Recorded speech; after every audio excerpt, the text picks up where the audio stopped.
Corruption is a cancer, is a disease that deprives countries and people in countries of their rights, and also it drains countries of their economy.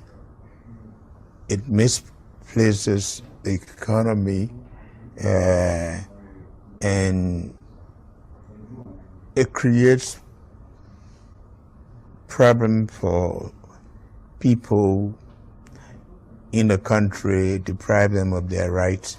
And I think if Africans fight corruption and they see that their economies are managed properly, there'll be a lot of peace because it will bless a lot more people.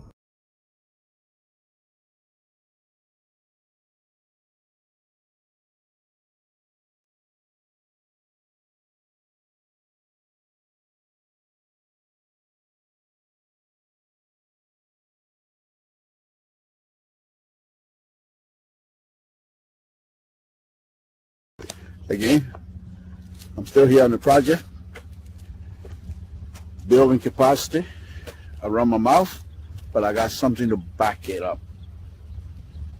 What do you think? Let's discuss it.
Corruption is a cancer, is a disease that deprives countries and people in countries of their rights, and also it drains countries of their economy. It misplaces the economy, and it creates problem for people in the country, deprive them of their rights. And I think if Africans fight corruption and they see that their economies are managed properly, there'll be a lot of peace because it will bless a lot more people.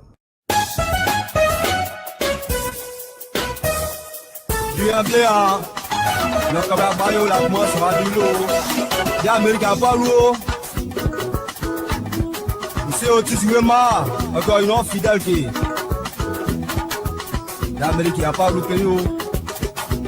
Quand il y a Sylvie, il y a quoi qui j'ai loupé prince. L'Amérique n'a pas loupé. T'as bien de moi avec moi au Ndé. En ce moment, on va battre au moins néo. Mon temps dit est à mon moyen. Ça va bien faire moi dit quoi. Abela lokan yo. Kago so adulo. Hey. Awaye. Atiolo a.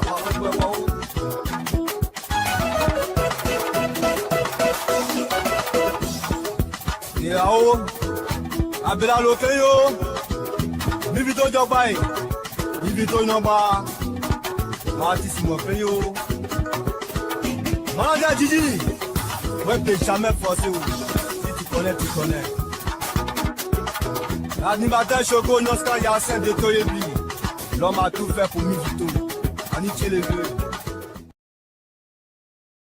Corruption is a cancer, is a disease that deprives countries and people in countries of their rights, and also it drains countries of their economy.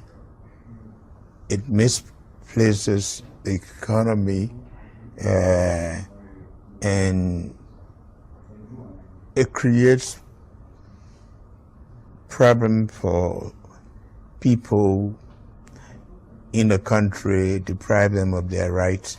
And I think if Africans fight corruption and they see that their economies are managed properly, there'll be a lot of peace because it will bless a lot more people.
Good evening, folks. Samson told La Brump Radio. Sorry, we're a little bit late.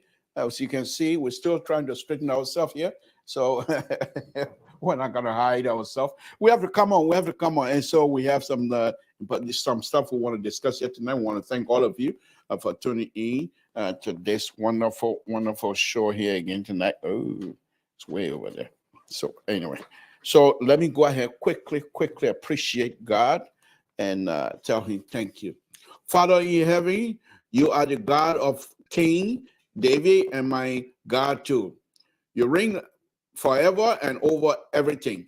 Bring me peace when I am overwhelmed. My Lord, I want to thank you again this evening. We want to thank you for everything.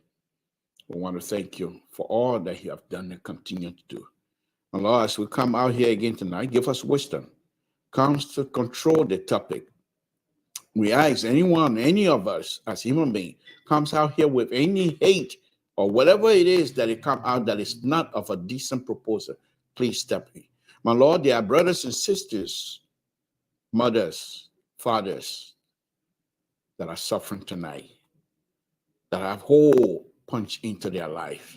Please step in and fill the void.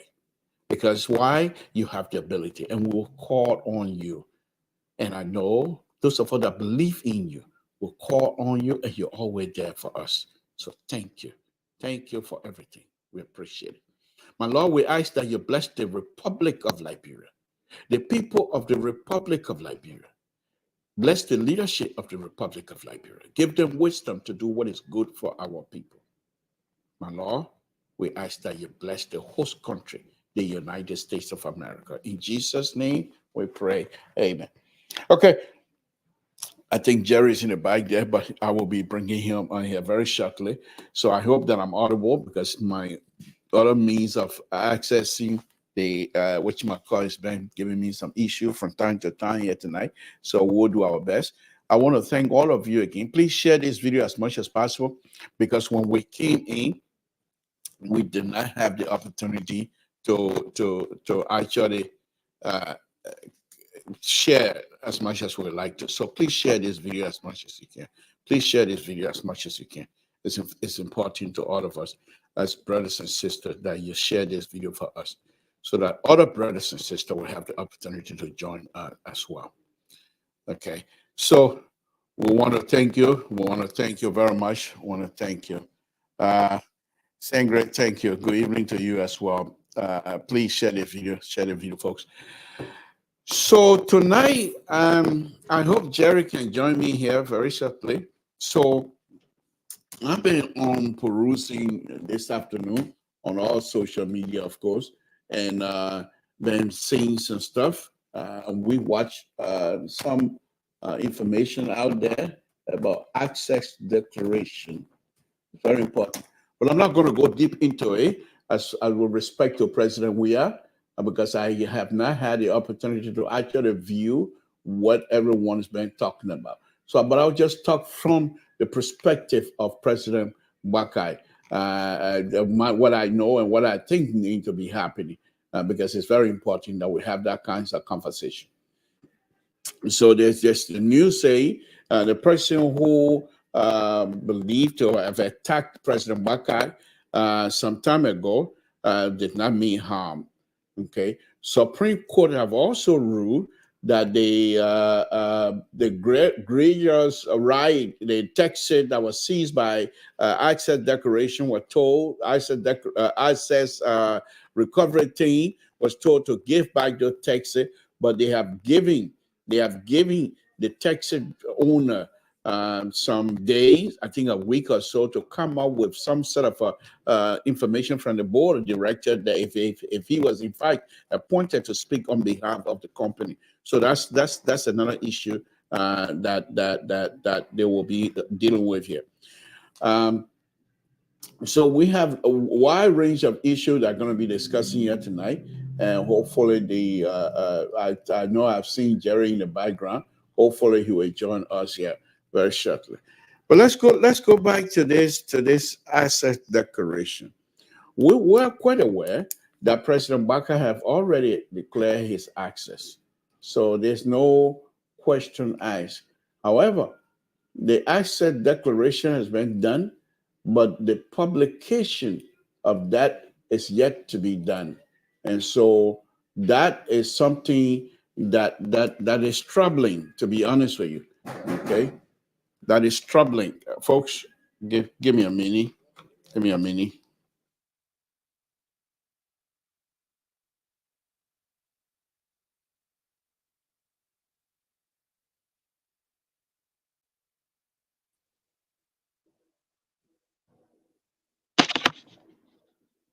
Jerry, good evening. Can you hear me? Yes, sir. Loud and clear. Thank you. Thank you for joining me. I appreciate it. So Jerry is going to be helping me here to have the discussion about the asset declaration. I'm not too sure how much information he has, but whatever would, I know many of us that do these kinds of public conversation. We do from time to time peruse the social media to see what is happening, and I'm just doing that right now as we speak. So according to some of the stuff that I've, like I said, I'm not going to go deep into President Weah access declaration publication that we've been hearing about that is on social media, because I want to go a little bit deeper than that and be able to ascertain some of the facts surrounding the conversation. I think if we do that, because this is a very important issue. I have lots of video here of what I believe. I said I believe to be President Weah property, some of his property, and I have video of those. And I think if everything else, I think I would say that here on Liberian Public Road, we have one of the clear property, President Weah property that is in that fence that were documented. It's about 5 minute video, but clear from building to building to building to building, and we'll show that here. But it's not until I'm able to find out exactly what this asset declaration is all about. So let's go ahead. Jerry, good evening. Thank you for joining me. Appreciate it, sir. Thank you so much. As you can see here, your name is not posted on this stuff because Mr. So has refused to show me how to put the name up there. And if he continued to take the rebel line, he's the CEO, but I'm the board chair. So he doesn't care for my position, by the way. I'm just a board chair by the mouth. So well, you know what? Today I will not beat on him. Today his birthday. So yeah. So I already wish him birthday and a happy birthday. No, but you know what? I would whatever he's doing today, I will give him the pass. Yeah. So if you don't see your name there, it's not I see my name, but maybe I don't know how to do this name placement yet. I will get to it. Let me see. I can see my name, but probably you not see my name on that side. That's why. Yeah. But anyhow, that's fine. So what is on your plate this evening? Well, as we're approaching the 90 Buckeye 100 days great period, or the honeymoon is coming to an end. I've been doing a lot of soul searching. What happened, what gonna happen. And it's something that he's a committed person. He said 100 days, this is what he was gonna do. And I listened to his BBC interview with the corruption. The corruption is a cancer. People come into the government to reaching themselves to serve. It's an honor to serve the public. It's not to enrich themselves. Or he has another objective. Like I always said, because a man of respect, a man of principle, and he will execute these things. So let's give him the time, and let's see what happens. Now he got after the 90 days, Liberian people will judge him. At least, like you said, he had taken the car, the car that was parked in the garage. Now the car, they are going for a test drive for the 90 days. So people, you got something to do. So let's see what happens. And the next thing is, we're counting along the declaration of asset recovery. I think it's in the interest of the Liberian people. Here's the reason why I believe it's important. Because we don't declare our asset when we take in public office. And when we leave the office, we leave with a lot of assets. And I think as much as I got different view with Senator Dana, he said something the last time, and I listened to him very carefully. He said, we glorify those who steal, and we disgrace those who don't steal. The first thing, let me give you an example. Maybe I've tried to rephrase the saying here recently.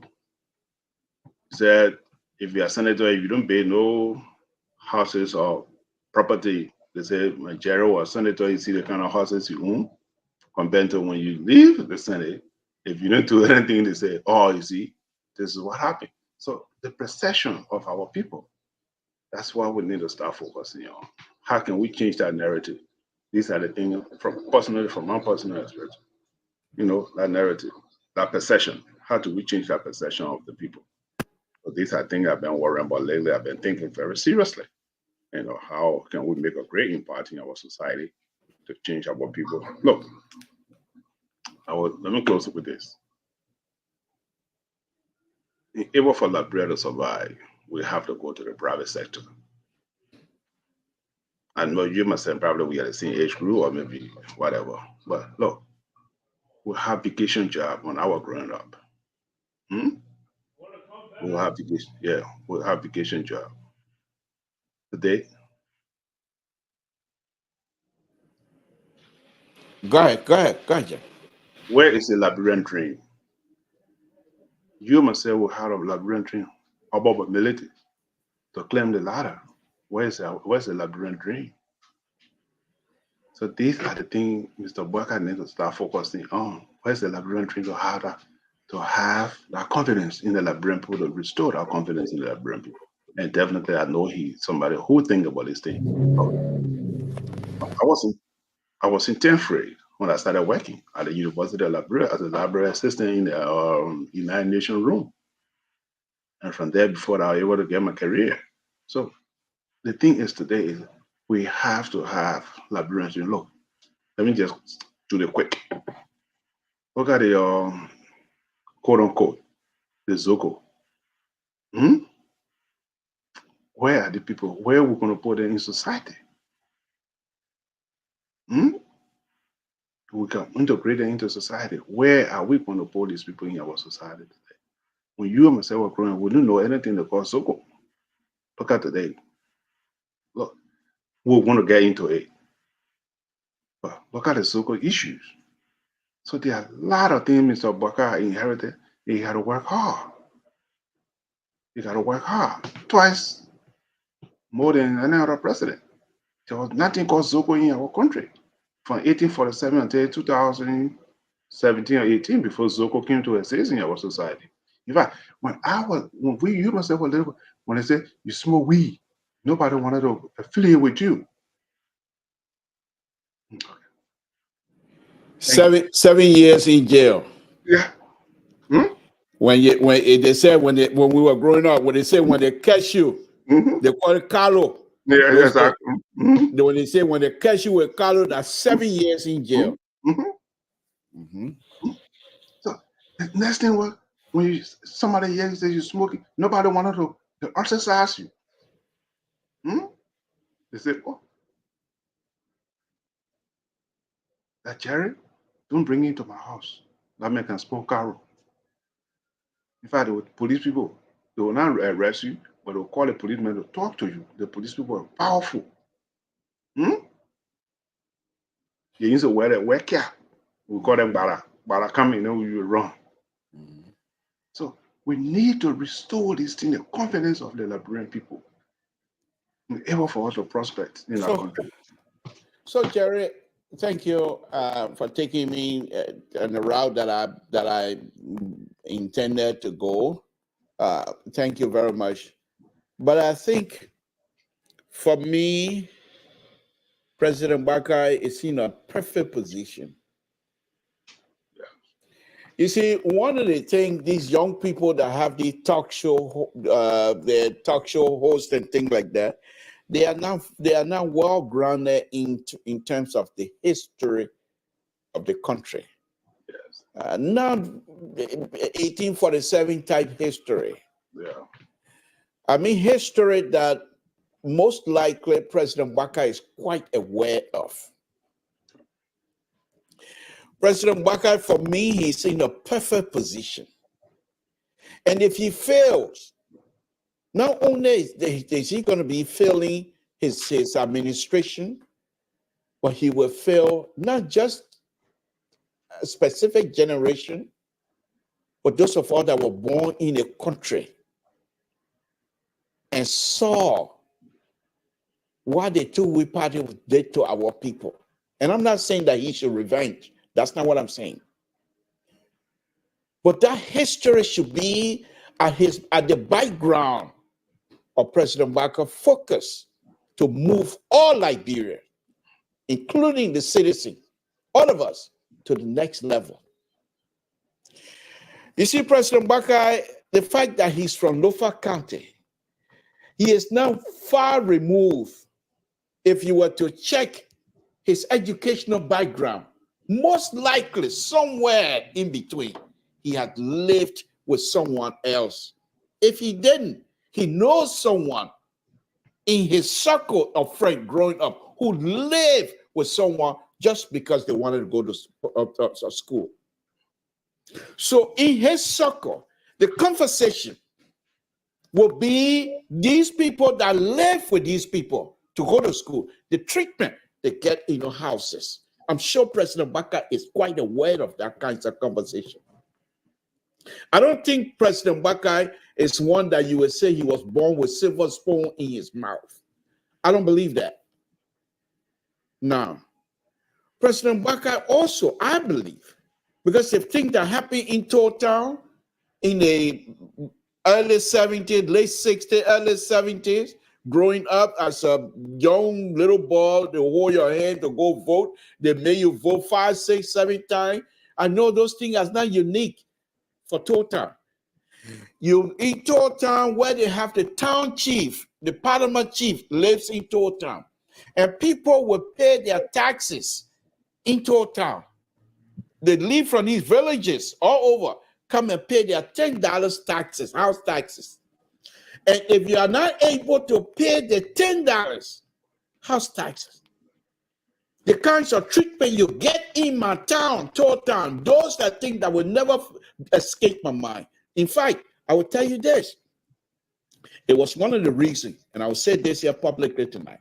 It was one of the reasons my little brother Nelson joined to be part of the PRC because of that kinds of treatment. People were treated in Total, what he saw, and we have that discussion before he went to the PRC conference, whatever it is. I'll say this much. Now, Jerry, once again, President Baker is in a unique position to make sure these things that will happen, not to revenge. We passed that. I talk for myself now. Who in a, if we want to say Concord country, who in a Concord country community can talk more than me? I'm an engineer. I work for the state of California from Town. So at this point, I can't blame anybody if I were to be a failure. I've done my work and I've gotten to a certain position. Okay? Now, President Baker is in a unique position. Okay? President Baker is in a unique position to be able to not just redeem, but to redeem the entire Liberian population. Now, President Baker, when you listen to him speak, you will know that he's highly educated. He does not speak like Samson told from Town. If you were somebody from the grown-up boy like me in Montreal, when you listen to President Baker speaking, you say, "Oh, that Congo man," because his pronunciation, the way he talked, the way he structured his sentences, you will not even think that he from Lofa County. Yeah. So the point that I'm making here, Jerry, I believe that President Baker stands a chance to help us all. Now, all these things that I'm saying, going back to the asset declaration, President Baker, if he wants to use people like Samson as an example for the rest of the country, let him do so. These young people that are around President Baker, they must be told that this, for the Liberian people, don't touch it. President Baker have declared his access. He must publish the access. President Weah and his people came And of course, the law does not say you have to publish the access. But if you back yourself behind the law, which is okay, Liberia is a country of law. But sometimes you have to go beyond that to demonstrate to the people that you're leading that indeed, yes, I mean business. Publish your asset declaration. Let Samson Toe and the rest of you make fun of it. Oh, and a man say you are living on borrowed money. How can you get the money? That's our business. You've done your job. Let the asset, whatever group is, let them verify that yes, indeed, these are money or whatever property you have. But if he doesn't do that and said the laws does not require me to publish my access, he's 100% correct. And that does not negate the fact that he has the ability to lead. But except for me, I look upon that because we saw President Weah did the same thing. And now look at the kinds of things that we're reading about President Weah assets that he declared. So I'm saying again, President Bakai, he's very experienced. He knows about the tax our people used to collect in the countryside. And the money just flow to Monrovia. Nothing come back. Nothing. People from village, 15, 20 miles away, children used to leave their houses. And it's not unique for Total area. Leave the house at 4 o'clock in the morning to come to school, elementary school in Total. Where in Monrovia, you got CWA, you got all the other elementary school and junior high school all over Monrovia. And in Total, and in the whole of Boston district, you don't even have high school. So the thing is, when you finish with Total elementary school, then you go to Zletown for junior high. When you're going to Zletown for junior high, your mom and pop don't live there. You have to find a place to stay, and you have to every Sunday afternoon, when you're going back to a place, you have to carry a little sack of rice for you to eat for the entire week, and then you come back. And then when you finish with Zletown, then you move on to Zredru, and it becomes more difficult. President Baka is quite aware of these histories. He's not removed from those things. He was not born in Monrovia. When you watch some of the video, he and his wife when they were young, you can tell these people are really from our side. Well, whatever side it is. And I'm not trying to make side country, I'm just making a point. So President Baka needs to tell, because many of these young people that work with President Baka, they have no clue. None. In Monrovia, as you correctly stated here, those days, if you're walking in the street of Monrovia and your eye red, the police have the right to take you to the station to ask you why your eye red like that. Why your eyeball looking like they are? You got Apollo? They will take you to the police station and they have the right to do that. It's not because they want to abuse people's right, but just like some of the things they were afraid of. Look at the country today. Look at this generation that is coming up.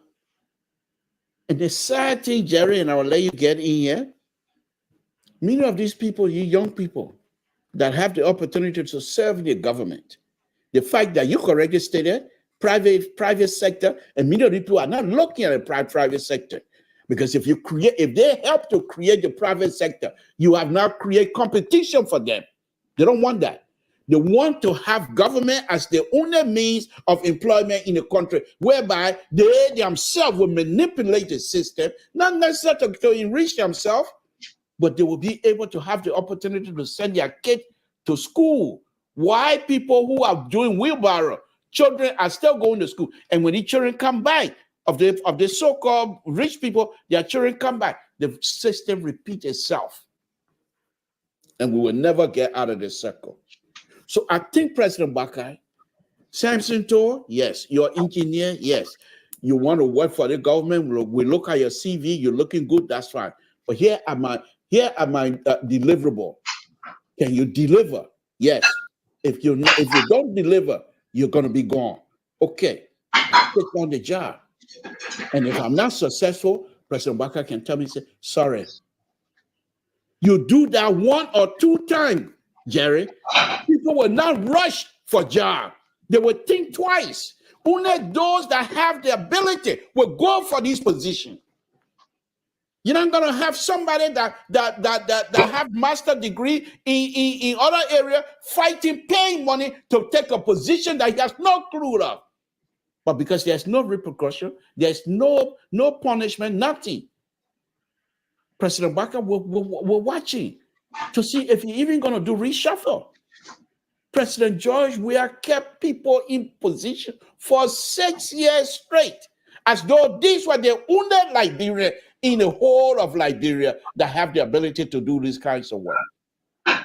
So let me just stop here and let you come in. I hope President Baka will take this opportunity to clear all of us, to give us the opportunity to serve our country and try to do it well. Take it, Jerry. Hold on 1 second. Let me get something quick for you. 1 second. Since you brought it up, I want to get a book. I think I have 2 or 3 books right here on my shelf. 1 second. All right. So while Jerry is yeah, okay.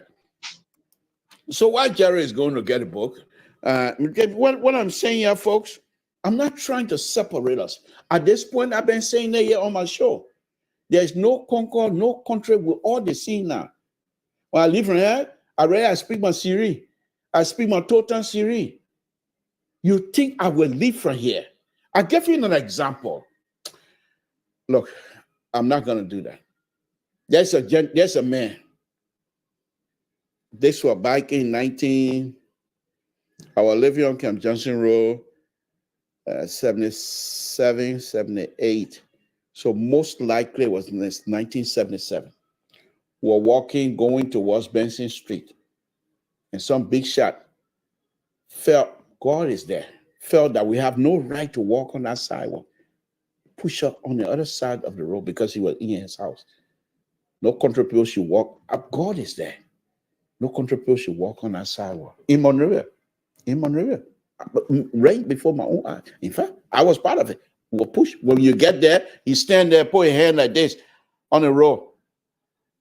And when you see everybody going around, you get off that sidewalk. Our people went through a lot. And let me bring Jerry. He's back. Okay, Jerry, go ahead.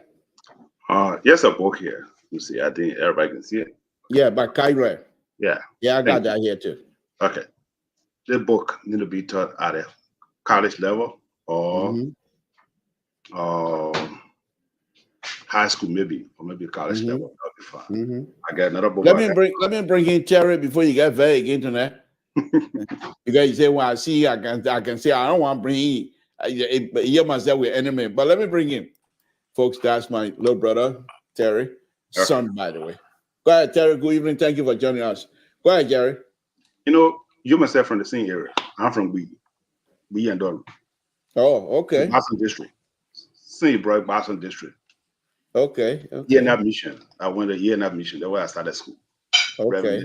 They live that will be Reverend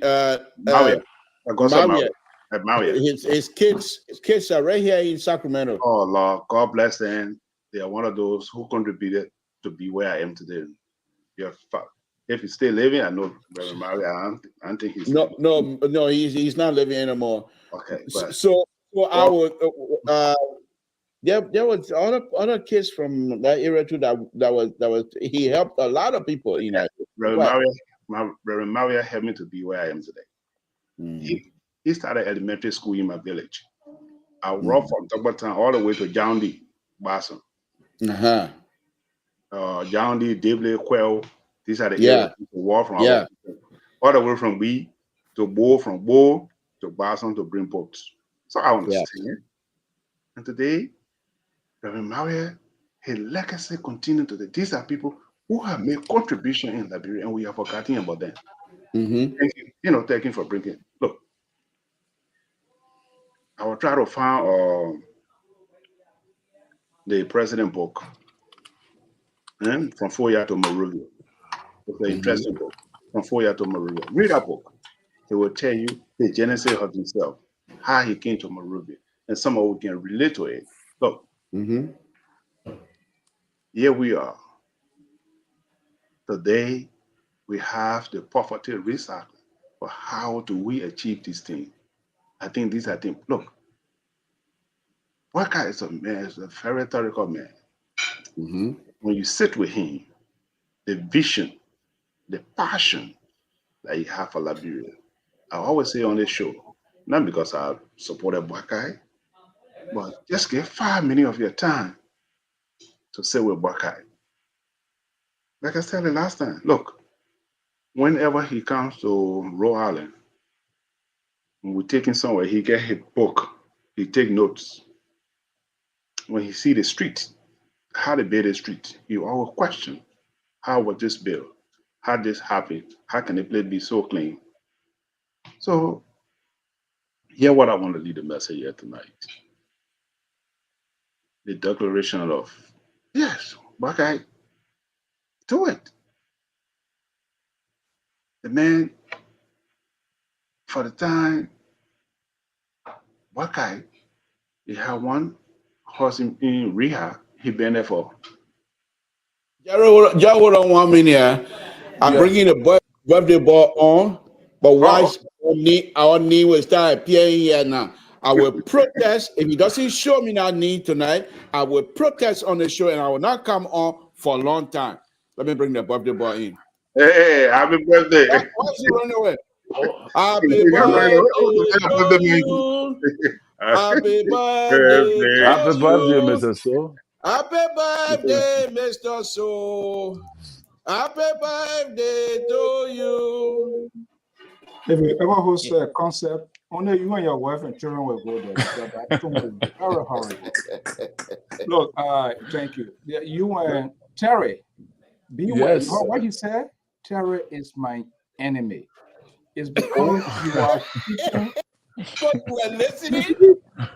Terry is my enemy. Look at talk.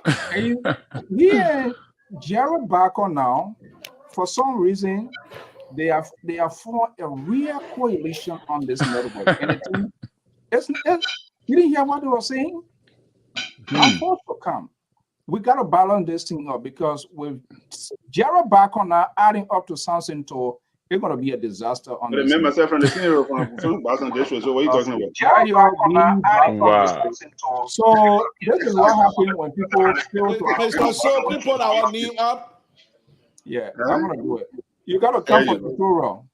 There you go. Okay. Thank you. All right. But Jared, go ahead. Then I can bring the other panelists in. Go ahead, Mr. Jones. Good evening. Thank you for joining us. Go ahead, Jared. I don't have to say much. All you have to do, try to find a book called From Foya to Monrovia. You need to read a book, then you know the whole history of Mr. Buckeye. And look, Mr. Buckeye is a man of principle. I will keep saying it. Oh, Lord. Okay. And Liberian people, look at Talbot, for example. Talbot was vice president for about 19 years. When he came with that mindset. Like Mr. Toad just said. Our parents then used to tow hammer. They used to call plotter. People who tow hammer. Yeah? That's another word I've never heard since I left Total Plotter. Yeah. There are two dangerous characters on this network. What? Yeah. Plotter. They used to tow hammers. Yeah. When tax collector go, when Tower King say, you know what, enough is enough. There's no more towing hammers.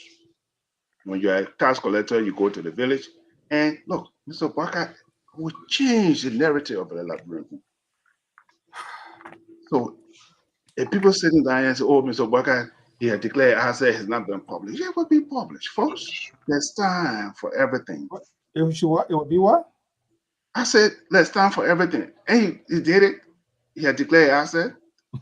Yeah. So it will be published. When the time comes, there's time for everything. So please don't look, folks. People will come here and try to confuse you with words, with ideology, try to doctrinate you for folks. Wow. But Goodness. Boakai, the President Boakai, His Excellency, Mr. Boakai. I keep telling you, wait until the 90 days is over. Then you get a report card. Thank you. Thank you. Let me go to Terry. Terry, good evening. Thank you for joining us. What's on your plate this evening? Oh, well, it's just nothing new, just the same old recycling information in the public there that is going on and all that. And the fire incident that continue to rise up over in the country on and on. You know, and I think people need to start taking simple approaches to deal with the fire. Like I said, in America here, we have this smoke detector in the house. Every house is mandated to have that smoke detector in your house.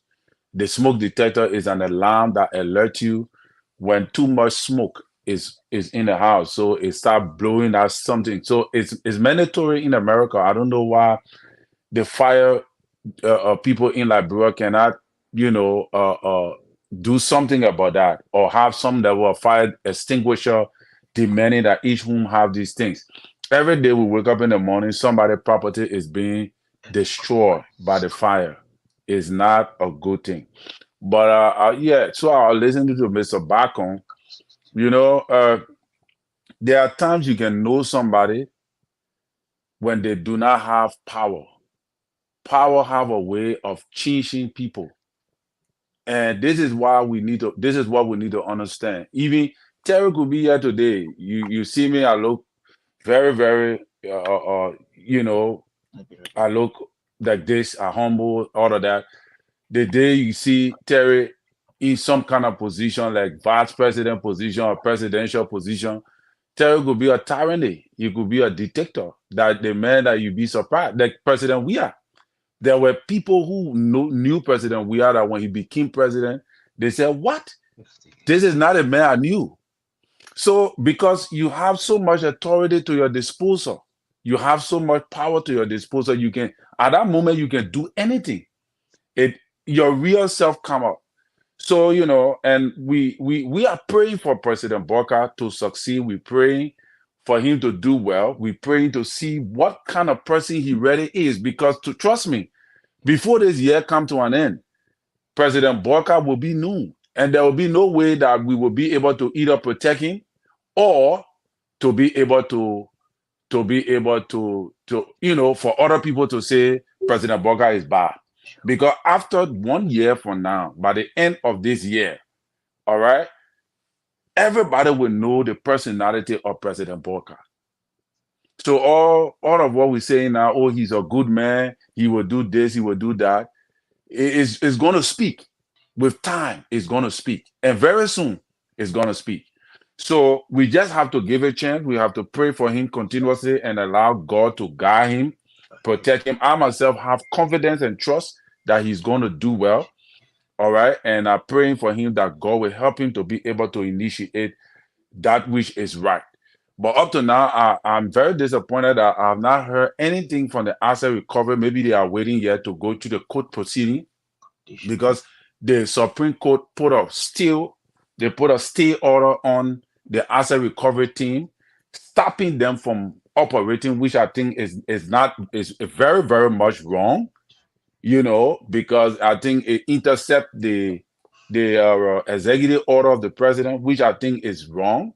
And sadly, nobody in the country is speaking about it. Nobody is trying to challenge the court. Even the imposition, which is President Boakai government, is not saying anything about the decision of the court. And I think that is disappointing, because if we have a president that wherein his executive order cannot stick, then we have a problem. And the legislature is planning to challenge the budget, which I think is going to be another problem again coming forward, because right now salaries are not being paid, the budget is not passed.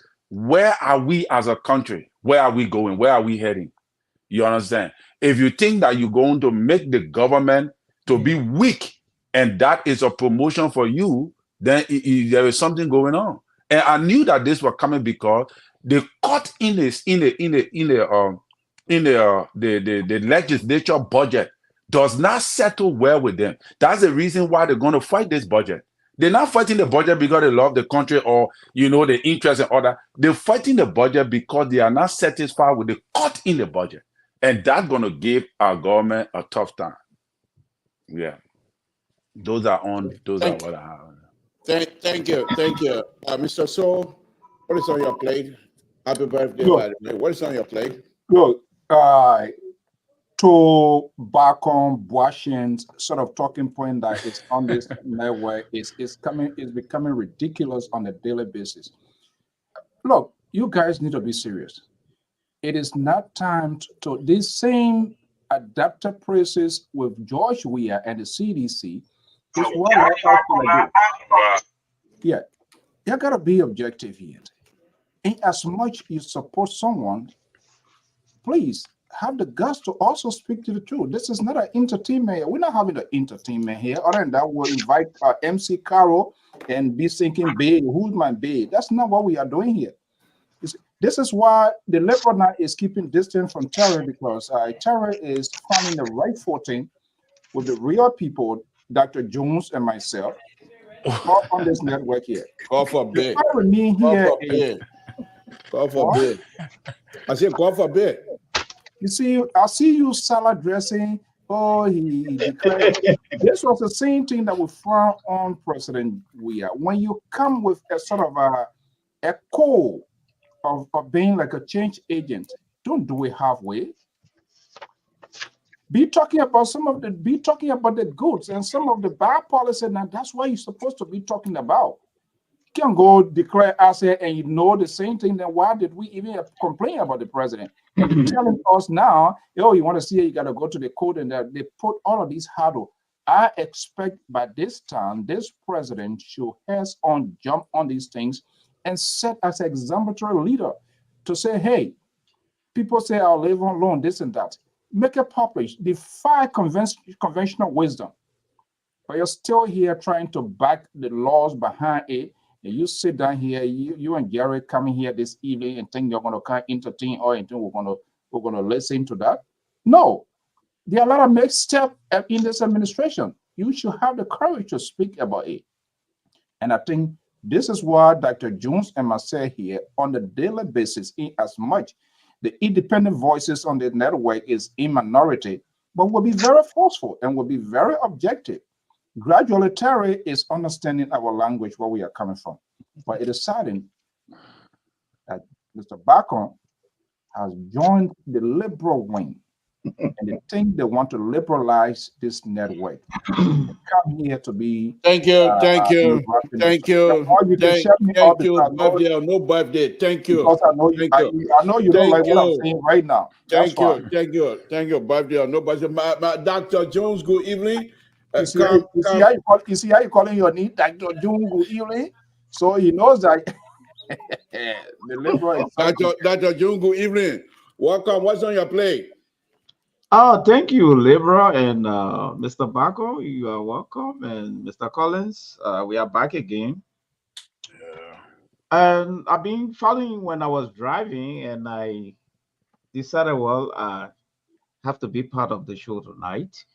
Right. Despite the liberalization of this platform, we still have a voice somewhere in there. Yes. And we'll continue to stand by those voices. However, Bako continue to praise Joseph Boakai. There you go. He's a nice man. Yes, I agree with you, Mr. Bako. I agree with you 100%. I'm from Lofa County. I'm not agreeing with you because I'm from Lofa County. No. I tell you from Grand Gida. I'm agreeing with you on 3 points. The nature of Joseph Boakai. Joseph Boakai has a moral and ethical lifestyle that no one can take from him. He lived an ethical lifestyle from day one up to today. That is completely different when you are in politics. Yes. The prescription of the sisters cannot be used for the condition or the situation of the 70s. The prescription of the 70s cannot be used to solve the problem of the 80s. Our population has grown up to 5 million. It was not like before when Joseph Boakai was born. So what I'm driving at here is that Joseph Boakai will continue to maintain his moral and ethical lifestyle until he dies. But one thing that's going to change Joseph Boakai is the political ramification. Every day there will be different transformation. And the worst part here is that he had never served as president before. He served as a vice president. That's an added value to his presidency. He cannot say hold fast to the 40s strategies and solve the problem of the 90s or the 2000s. It's not possible. Right. Things are changing every day. Before I came on, I heard you talking about the Zongos. Yeah, who brought him? Yes. Joseph Boakai is not stranger to the proliferation and the growth of the Zongos. Let me put it into perspective. The Zongo came out of the Civil War. There where the Zongo started from. Half of them constitute the 16,000 rebel group. Joseph Boakai said he was back as a vice president. He had no voice. I disprove that. The Constitution is clear. He was given one responsibility that you will agree with me. The issue of rehabilitation was put in his care. What did you do? That's the question to you, Mr. Parker. What did you do with the rehabilitation of the children? Today now they are no more rebel children. So Dr. Jones, 30 seconds, please. Let me just a little bit later. I yield the rest of my time. I yield the rest of my time. You nothing. They're not courthouse yet for you to hear or parliamentary position to hear. They are hearing nothing. This is the liberal show, and we're going to work as such. You're hearing nothing. We're not here. We're not here to you from one conservative view to another. We're not going to do that. We're not going to do that. We're running the show. Thank you very much for that. But let me say this to you. Let me finish your point. You said you denied enough. I said the man finish. Let me say this to you, Dr. June. Let me say this to you, Dr. June. Mr. So, I'm running the show. The man, if he wasn't finished, why would he be yielding? So he got nothing else to say. That's why he's yielding. Dr. June, let me say this to you. Let me just say this to you. From a liberal perspective, the reason why we have history is to guide the future decision-making process. You cannot make future decisions without consulting the past. And if you do that, you fail, and you will fail. And this is what we're saying, that the president is going to consult the past so that he will be able to make decisions that will affect the future. The reason why you do that, I believe, is that so when you make the future decision, you do not make mistake of the past.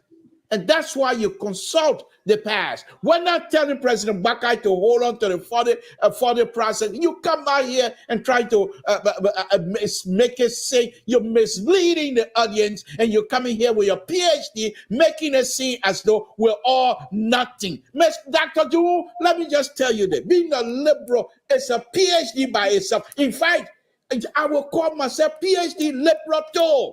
Why not? Why not? Why not? But let me be serious. Dr. June, when we asked President Boakai to review, to look in the, why you think when you're driving, you got view mirror, Dr. June? It's for you to look behind you. What is happening? Why do you have side mirror? To know what is happening. So you know your position. And Mr. So the liberal is on the floor. I'm running the show. I don't want to put you on the sidewalk. On the garage, you coming with garage again? No. They're going in the bags. Yeah, Mr. So please. The reason why you do that, when you look in the side mirror, both side and the view mirror, even though your position is going forward, but you're looking behind to see what is happening so that you will not make mistake. So please spare us with this thing about President Baka should not look back. Unacceptable. Jerry, please take it away. Jerry, please take it. Mr. So, Jerry is on the floor. Jerry, please take it away. Wow, this is unbelievable. Mr. Toll, you just mischaracterized my No, presentation. we'll come to you. We'll come to you. No, you mischaracterized my presentation. No, Dr. Joe, we don't run the show like that. You know the rule. Go ahead, Jerry. In the Liberal. Go ahead, Jerry. You know, I like Dr. June. He comes here and he's actually read the whole thing. You know, Wow.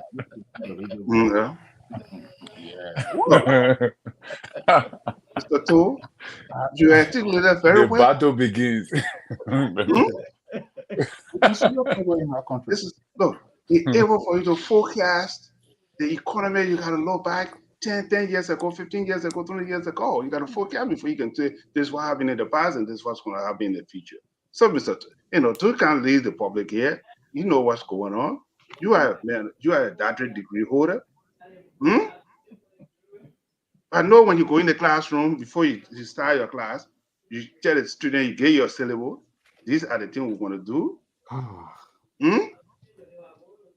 So please, let me ask you a question. You don't have to answer it.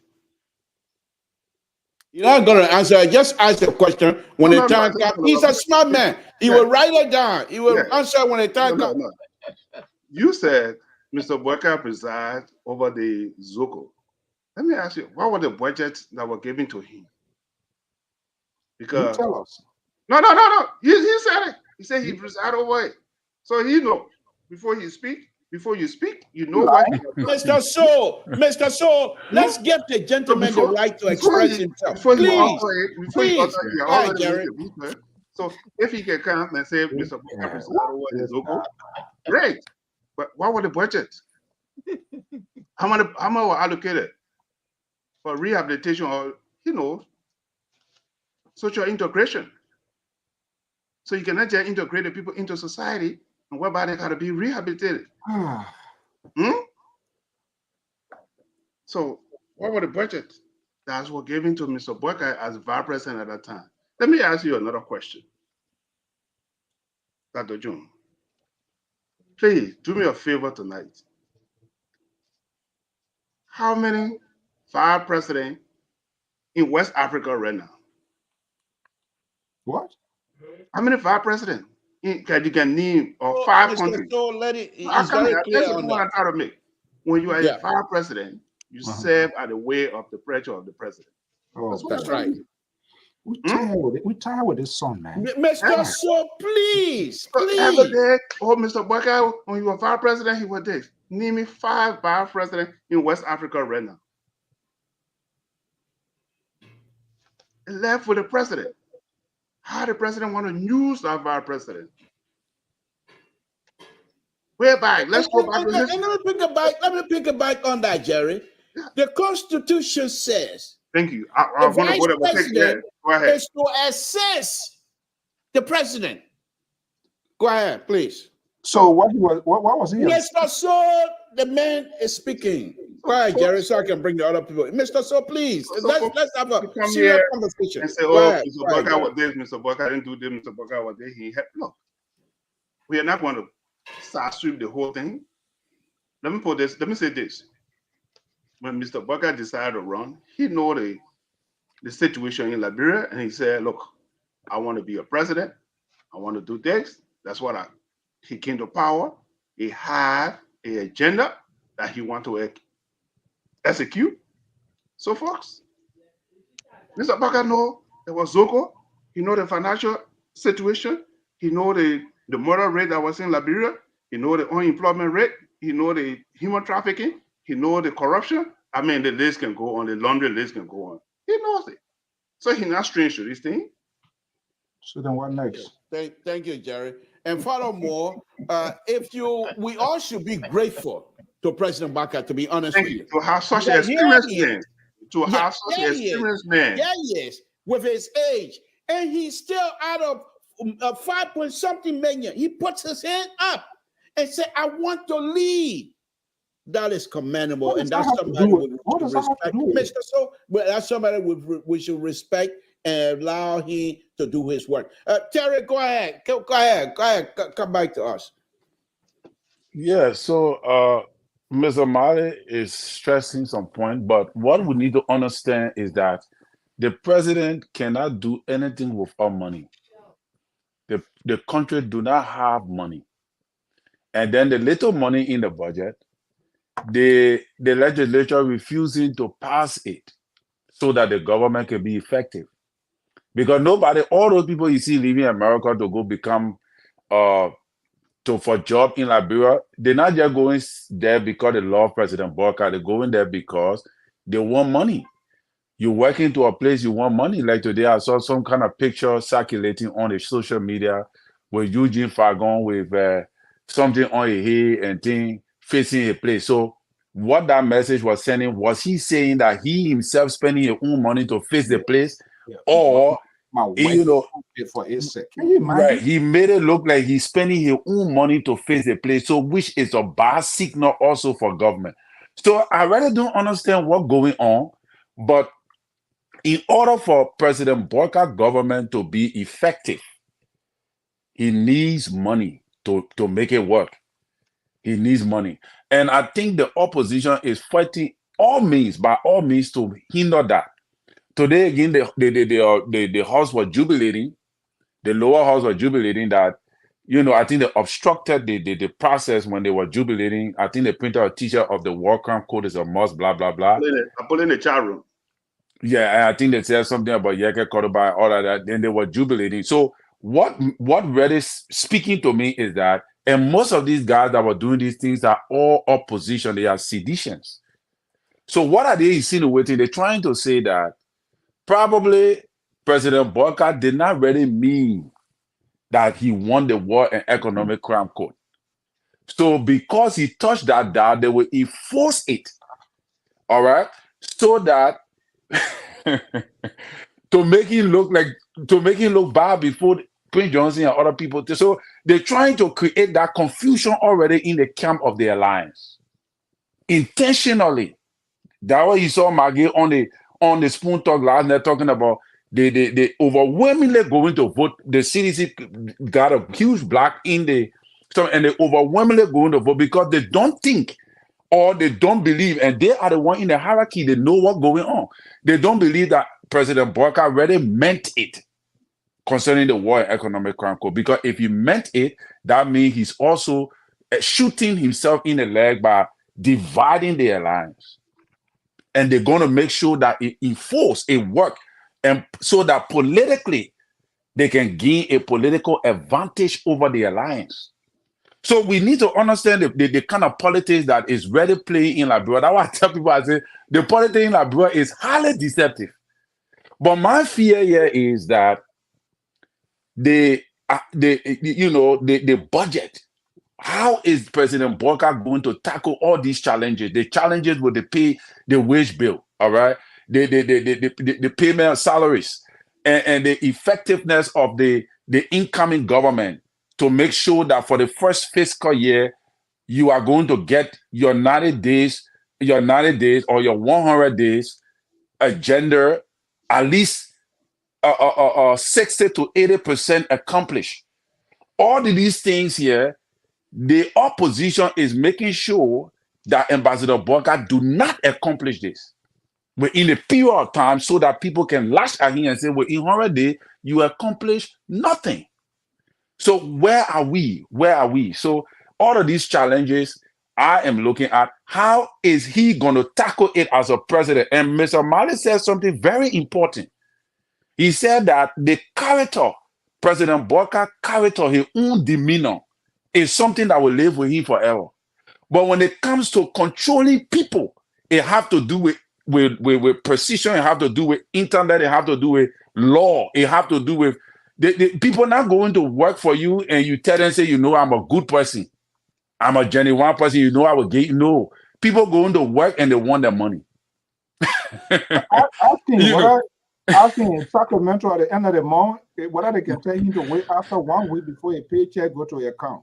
Right. So You know, that's what it is. The moment the week reach to the place where you're supposed to get paid, your money go directly into your account in America. So all of those kind of things can make people to think against you. That's why I'm talking about Eugene Fagon.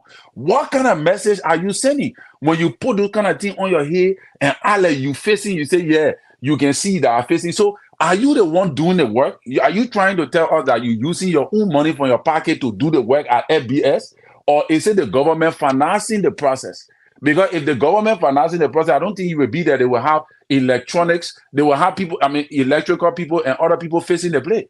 But when you stand there and post those kind of picture and make that kind of comment, it present the government to be that, oh, the government not giving me anything, or they think I don't want myself, I'm using my own money from my pocket to do all this. So I think this is not a good start for us. I think we need to elevate, we need to do better, and we need to, President Walker needs to tackle some major challenges. And I don't see, yeah. So Thank you, Terry. Let me just reassure you that we have 6 years, and within the next year and a half, those who are unable to produce will be on the west side. President Baka is not playing around. There's no family business. There's no friendship business. If you cannot produce, he's a man with conscience, very transparent. If you're not able to produce, he will put you down and bring another Liberian. He knows there are countless Liberians who have the ability, just as those that are there now. But if you can't perform, he will bring another one in. Let me go on to Mr. Soul. Mr. Soul, you care to respond to any comment or anything here that we've been discussing here? Fruitful discussion, that is. You know, today his birthday, so we'll let him give some passes. So that's let him enjoy himself. I finished singing happy birthday. That's good enough. The country, you guys not gonna put me here. Now the country is more than this birthday thing here, and you guys here, with this sort of talking point here, it's just absurd. Okay. And this is the point. I was still at that point where Dr. Jones was talking about. This guy presided over an institution that was partly responsible for the rehabilitation process. He was the number 2 person. The Constitution equally said the vice president. It's also the work of the vice president is equivalent to that of the president, because when the president is incapacitated, the vice president will take charge of the country. Where you come from here, Washington Bacon want to tell us to need vice president in West Africa? I'm done with serving a long time. Go to Liberia and go teach Wired and let them do that other lesson, not with me. Look, the thing here is honor his watch as well. As a vice president, that of Helen Johnson Sirleaf, you know, I know, hundreds of thousands of dollars were invested into that country for rehabilitations and integration by the United Nations program. We all know that. How far did that program go? How many persons were rehabilitated that we can boast of today? Where is the statistics? How many persons were the direct beneficiary? But you get a guts to come and tell us, oh, he's vice president, so he should be like a Christmas tree, right? My parents were not a Christmas tree here. Other than that, the Constitution, this country was being in chaos. Okay, let's lay it aside a little bit. Their term has expired with Helen Johnson Sirleaf. What is the memoir?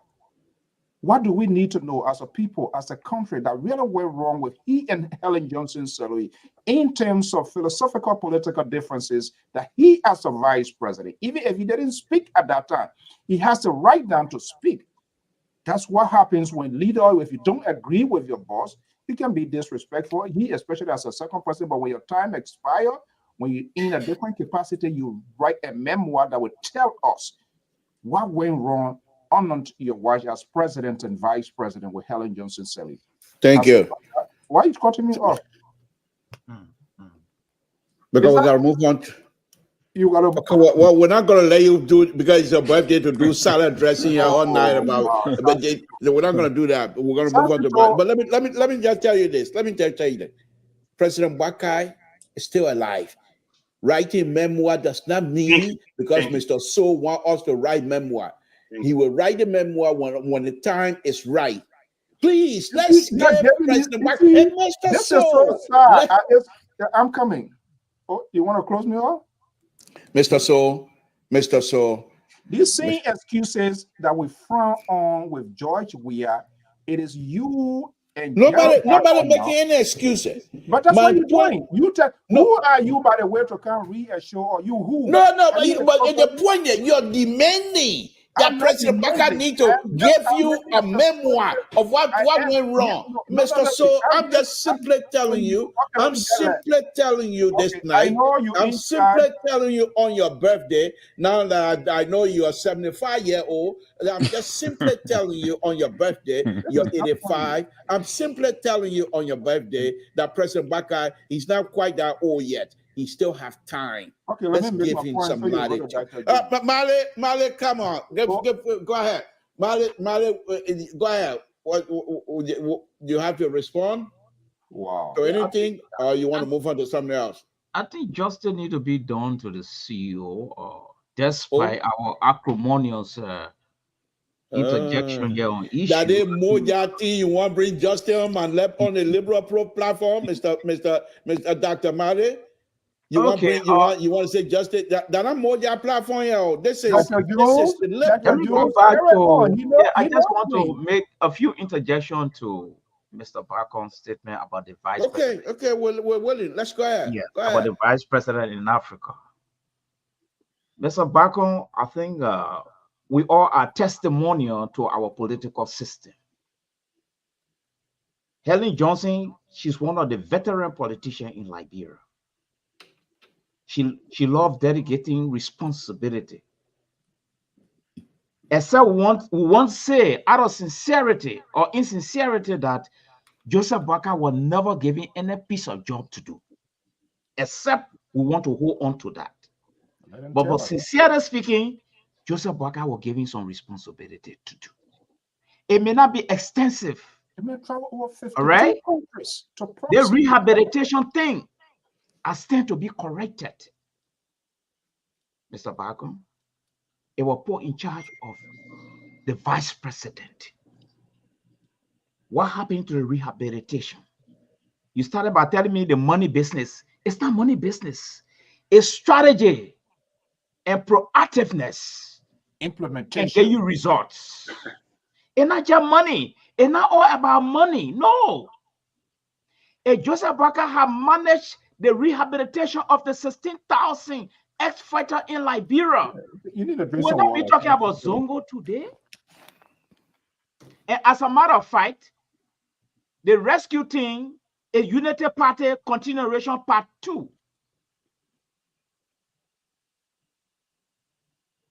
And I stand ready for that debate. It's Part 2. All the team members appointed, about 75% are old guys from Part 2 of the Unity Party. One in new bottle. Yes. All right. But that is not the issue now. We'll pass that stage. The stage here is that Joseph Baka has managed something of recent in his stewardship. It was the rehabilitation thing. With the little kids who are now adults now. What did he do? Now a quarter with him now, he in the driver's seat. So if he can manage it then, will he manage it now? But how sure are you didn't manage it then? I'm coming now. No. You're coming. Let him talk. Go ahead, Dr. June. Go ahead, So Dr. if June. the 16,000 were already managed, we're not going to be having the title Zongo. Most of the children have resorted to drugs. Most of the children have become wayward. Most of the children are dropped out to get their parents. But it's not your responsibility. Terry, please let Dr. June continue. Sorry. Go ahead, we are not Dr. June. concerned about who responsibility a government was in place. Helen Johnson received, according to sources, the higher donation in Liberia just after war. You need a lot of things to do. Okay? Look, if you look by the 12 year in Liberia now, what can you really point out? Okay. The government was protected. The government was protected for 2 years by foreign troops. The Liberal. They had Yeah. enough time. The vice president had enough time. Okay. So All the right, Liberal. Mali. Thank you. We'll come back to you, Mali. Thank So you. what happened The to Liberal. it? That is the Yeah, question. yeah. Can you Hold on, go into those hold on, things? Mr. So. That is the Dr. question. Mali, I'm we'll come back to you. going to judge Yeah. President So- Wakai by his stewardship on that rehabilitation. Thank you. So quickly, I think you promised me you're going to be nice to me on this day, right? So let me just make the quick point. Come All on, right, go ahead. Go ahead. Go ahead. You not trust the situation. So, talking about the budget, and we always say this situation. This is where leadership is like in politics. It's all about cutting deal. Of course, the work of an opposition is to make a certain government, because remember, these people just left power. They had a sort of thing built in their world, in their own world, not a different planet. I don't know which, or maybe different stuff that were going for 12 years. That did not happen. I don't think I don't believe I will personally oppose unnecessary obstruction. But when you're having this budget, we see they're here. The executive goes out there and talk to the leadership and cut deals. But it was the action by the executive. If it were just something unilateral without meeting the leadership in both houses to kind of make a deal, to kind of twist things around, we see them cutting. We don't know why it's going and the reason for which it's going there.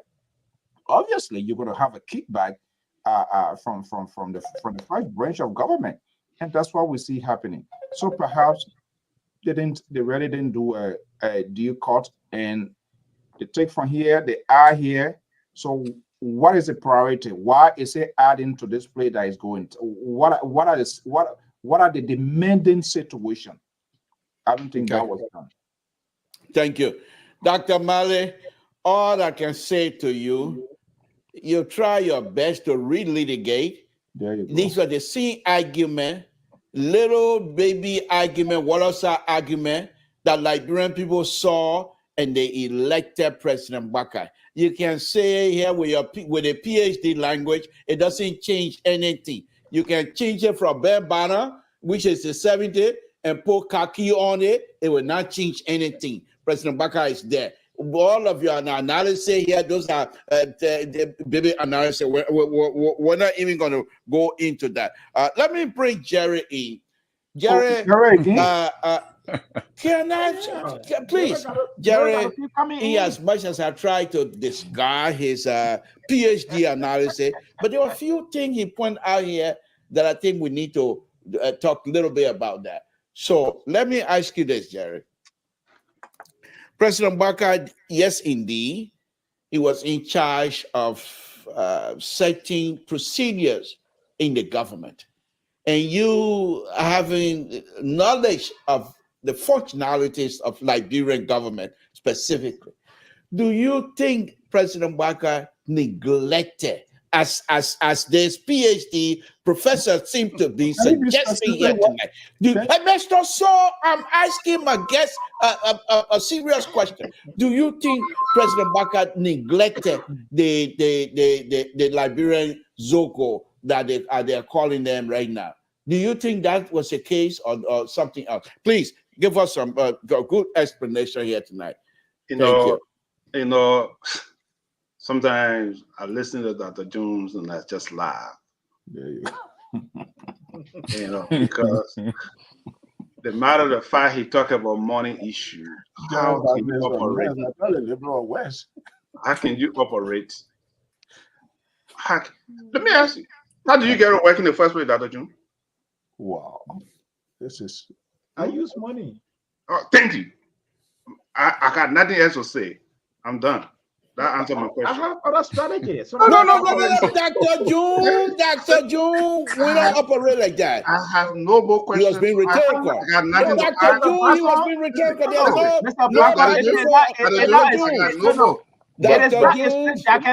Dr. Jones, could you please respect the liberal show, please? Thank you. Okay, sir. Okay, I got no other question to ask you. Jones, Mr. Shaw, the liberals run the show. Go ahead, Jerry. Wednesday we'll come back here. It will be our time. I will come back. Answer my question. Yeah, answer my question. I will go to my brother Terry. Okay. Take Okay. over. All Yeah, right. answer my question. What I want. Thank you.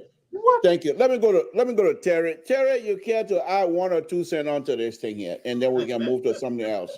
Yeah, I think Dr. Jones is not doing us justice. There you go. You know, and that is You got to 5 minutes. say that is to say that Dr. Jones, when you want to debate on President Boyka's legacy, you need to bring facts. You cannot come to this kind of discourse with hundreds of thousands of people listening to you to only base your argument on, oh, you know, plenty of money came in early government. And, you know, you got to give us strategically.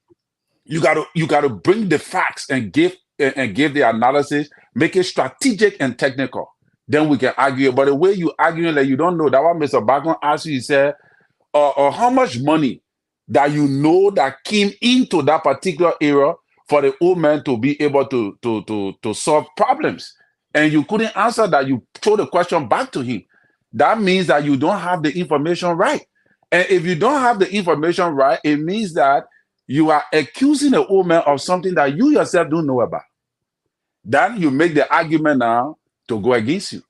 So I think that next time when you're coming back, bring facts to prove that Ambassador Boyka mismanaged that era, and then we can sit down and debate the matter.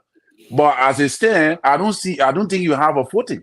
You know, you're going randomly all over the place to discuss something in the past that you really don't even know about. Because there are several things we can, you know, we can draw that analogy from. If you look at the rehabilitation program, that was squarely on the United Nations. The DDRR program was squarely on the United Nations. Now, Ambassador Boyka had era over the rehabilitation program, and during the era of Madam Shirley, we never had this proliferation of kush drugs that make people stick one place and be doing all kinds of stuff. It was done under President. We are 6 years leadership that we begin to see. Mr. So, please. Go ahead, Terry. How many what? Can I come in with a point of correction? No, we're coming to you. We're coming to Mr. you. So, we're asking a question. I'm a fair man. This is a liberal show. We're coming to you immediately after Terry. Terry, go ahead. Yeah, so it was under President. We are 6 year leadership. We saw drugs coming into the country that was, you know, arrested, and then we saw these people. You know, there was so many things. We saw people on Kush. We never saw Kush during Madam Shirley regime. Kush was never in Liberia. You know, the proliferation of drugs and the increase of Zogos started under President. We are 6 year leadership. So I don't think it would be fair enough to blame Ambassador Boyka for that. In order to even do his rehabilitation program, there are so many factors responsible that you need to put into place to do this thing. You have to have knowledge on how it is done to be able to say, oh yes, President Boyka was not able to accomplish this thing effectively. Other than that, you have no argument. So, Mr. Thank Collins, you, Dr. June. They seem to suggest here now that your foundation, that you tell you has built. Dr. June, I'm laying the premise. No, but I got a correction to make. Dr. June, I'm coming to you. I'm coming to you. I'm coming to you. No, but let me make my correction. You can come No, but wait a minute. What you're the layman. I give it to you, and you can do whatever you want to do with it. The time is going to be yours. Okay.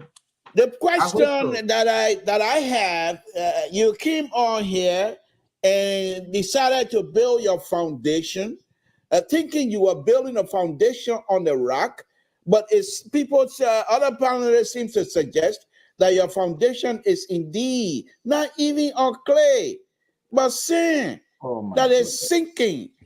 What say you, Dr. Jones? Well, let me just provide one or two a little education for the three of you guys. I'm not a blind loyalist. Neither am I part of this rescue team. Mr. Bacon asked me a question. How do you pay your way to go home, to go to work? And I was just sincere with him. I said, I use money. He closed the case. He closed the case because he got locked up somewhere. Absolutely. All right. Mr. Bacon got locked up somewhere, so he dropped the case. That's not the only way you go to job. I can call for a ride. I go to job. All right. I can get Uber. I'll pay to go to job. I get my car. I will still pay to go to job. So the issue of Liberia and Joseph Barker with the rehabilitation, it's not about money. It's about strategy. If the right strategy were put in place, we'll not have all these things happening. Now, to Collins, he is telling me I did not provide my facts. There's a challenge to you to go and do your homework. This platform is not. This platform here is not a classroom. This is a mature platform. We come here to share ideas. If you disagree with me, go and do your homework and disprove my analysis. I have not even given you any facts because you did not ask me for facts. But I will give you facts now. Go to Global Net International. Telling the Unity Party Part 1 were giving more than $500 million. Is there in our report. All right. I don't want to go into that analysis. But the analysis I want to go into here is the issue of the rehabilitation. If you want to be objective enough, be objective to the listeners who are listening to this program. Joseph Barker was put in charge of rehabilitation. All right. The issue of Kush. Now, Colin is telling me it's honor we are. If Joseph Barker had managed this thing properly, we wouldn't have even had the children roaming around the street. Thank you. Thank you. Who attend to hiding criminals, burger ransing people's houses in our country. Okay. But because Joseph Barker did not have the strategy to rehabilitate these children, and so that they go here while in Liberia. Thank you, Doc. We have problem. Thank you, Dr. Jones. No, it's not Joe. We have problem. Thank you, Dr. Jones. Let me. It's a mismanagement and lack of strategy on the part of Unity Thank you, Party. Dr. Jones. Thank you, Dr. Jones. Now they're disturbing Dr. Jones, thank you very much. Let me say this here. Let me say this. You harassing me. No, we gave you time. This is unfair. Happy birthday, and that's good enough. We're not going to go through this thing. The Liberal is running a show as a Liberal. Dr. Jones, you come out and make statement that first thing, let me educate 2 or 3 of you. And then immediately after that, you make an announcement. Dr. June, I'm speaking. Dr. June, I'm speaking. I'm trying to tell you, Dr. June, listen. I did not get a fact. Dr. June, you're going to allow me to make my point. You said, and please don't interrupt your PhD. PhD, they don't interrupt you. You don't want me to interrupt. Be fair with a platform. No, I am being fair. Dr. June, let me make my point. Dr. June, let me make my point. I don't want to pack Dr. in it. Dr. June, let me make my point. Here's the point here. You said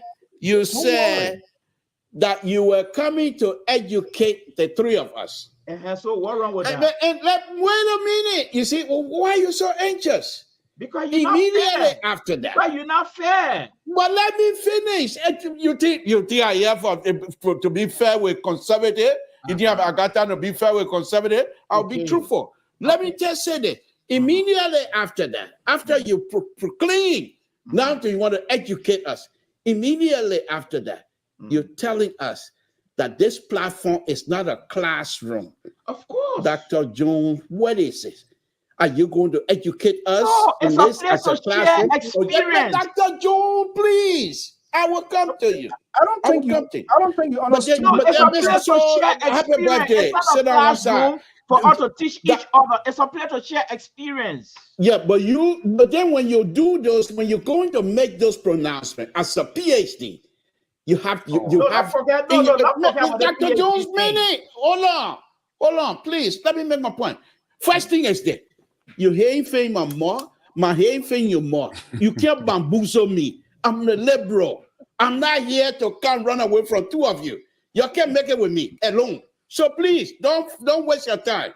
This is what I'm gonna say to you. If you're going to educate us, then don't come back and say this is not a classroom. But at the same time, you're telling the student to go back home and do their homework. What are they coming to? Classroom? Dr. Jones, you can't have your cake and eat it at the same time. Let me go to Jerry. Jerry, please. Jerry, I please. want that point of correction. There's no clarification from you. We're done. We're coming back to you. I give you 30 seconds on my time. Correction. Let's give you 30 Okay, seconds. 30 seconds. Go ahead. Are you going back to Jerry? I told you.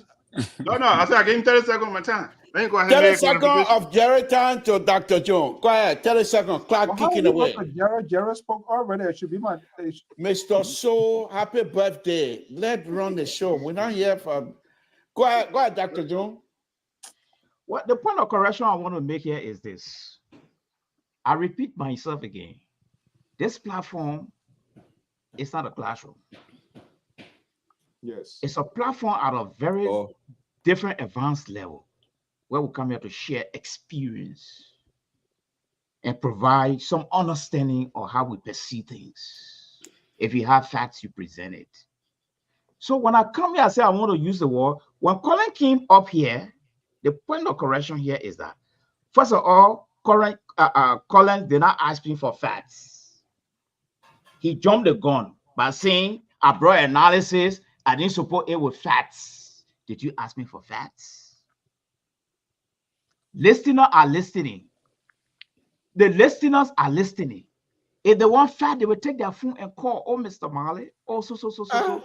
Can you, come in now. Can you provide me your facts or your analysis? I will talk to them behind closed door because this is not a classroom. Now, one point of correction. What a ridiculous statement to be and made. Very, very, ridiculous statement to be made on LPR, Dr. Jones. Unacceptable. You want to analyze, like, give your analysis, and then when people ask you, you want to talk to them behind closed door? You know what? Mr. Barker, give me 30 seconds. Mr. Barker, are you taking your time back? They keep shooting and saying the foot. Okay, go ahead.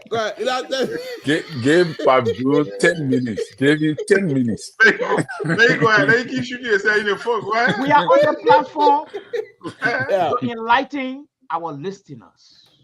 So if someone take their phone and call me, Mr. Marley, can you provide me the facts about money that went to Helen? So. I said, oh, okay. I will get your information and I will talk to you behind closed door. My research I did, no one paid me for it. I will get to you behind closed door. If I begin to engage that on the platform, then we are transforming the platform into a classroom. And that's something I don't want to do. And so that's something we should not do here.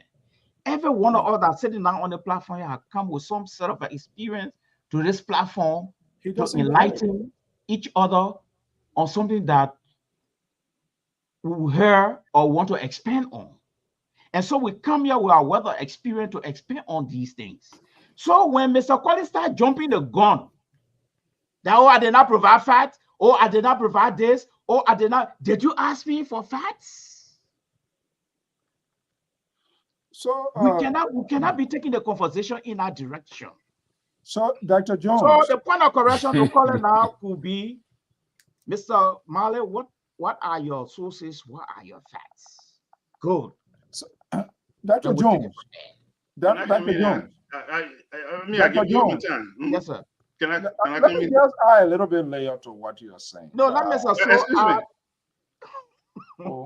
Excuse me, sir. It was my time. I give it to Mr. Jones. The man you now you want to control the time. Thank you. Mr. Barker, let me hear Mr. So because go ahead. Let me hear Mr. So. Let him go ahead. Go ahead. Yeah, Mr. So, go ahead. So you know, he can't say on the collar. What? Mr. So, go ahead. You know, this is sad. we are trying to protect institutions and the functionings of good governance system in the country. We went through this route before, and you all know, the Liberal knows that, Jared Barker knows that, Tara Collins knows that, and this is what we are trying to avoid. We saw how people were defending the indefensible, and you, Samson, too, were crying here like a little chihuahua on this network 247, and sadly, in less than 3 months, we are not saying why you took a political side, but for the good of the country and even the person that you support to succeed, you must muster the courage when they are falling short, when something is happening. You guys are the one that are responsible that with the raisings of these alligators leaders in our country. Is that you people are responsible. Jared Barker is one of the one who Terry is trying to walk through that land, but what you did tonight, you deploy a strategy that make terrorists to back up, because Terry has been, been very strong on some of his argument. You don't like it, you liberal, and Dr. Jones is right. Okay. This is exactly what I want you. I got you exactly what I want you. Go ahead. Have the birthday boy. I'm coming for you. Go ahead. Dr. Jew is right. Go ahead, make your point. Today, Mr. So, the CEO need to be celebrated today. I will celebrate him. Go ahead, CEO. So, Dr. Joe is right. I agree with him. Okay. And we will continue to stand for the independent voices of this network. Okay. Because all right, thank you. Let me give you something. Let me finish my point. Okay, go ahead. Let me finish my point. So most of your things is on emotions, sentiments, and feelings and all of that. No, that's not what it's about. I think Liberia is much bigger than what we don't want to go back to those things there. We are not saying President Boyka cannot do it, but we must be able to have the courage. The idea for somebody to come here to say, oh, the kush and this and that was it was George Weah administration, then I think that is unfair. Because then you will have to tell me how much the amount that was invested into the rehabilitation process, how many persons were benefited in the first place. Thank you. So all you want us to do to flow along with yours. This is thank you, Mr. So. Happy birthday. Let me give you this. Folks, Samson told Labra Pabredo. The gentleman that just spoke, today is his birthday. He is the CEO of Liberia Public Radio. Yes. He's been CEO of Liberia Public Radio for the last 15, 16 years. Oh. It was under his leadership. Wait a minute now. This is politics. Hold on. Dr. June, you're not here to come filibuster my show. Please, let me have my day. Folks, let me read something to you. Dr. June, please. Dr. June came out here and told us that he wants this platform to be where he will be able to discuss, but it's not required to provide facts. No. That's what he said. That's what he said. He said if Terry wanted facts, Terry should have asked him. And if the audience want facts, the audience should also call him. I can replay if he doesn't remember that. Now, let me read something to you, folks. Samson told Liberia Public Radio.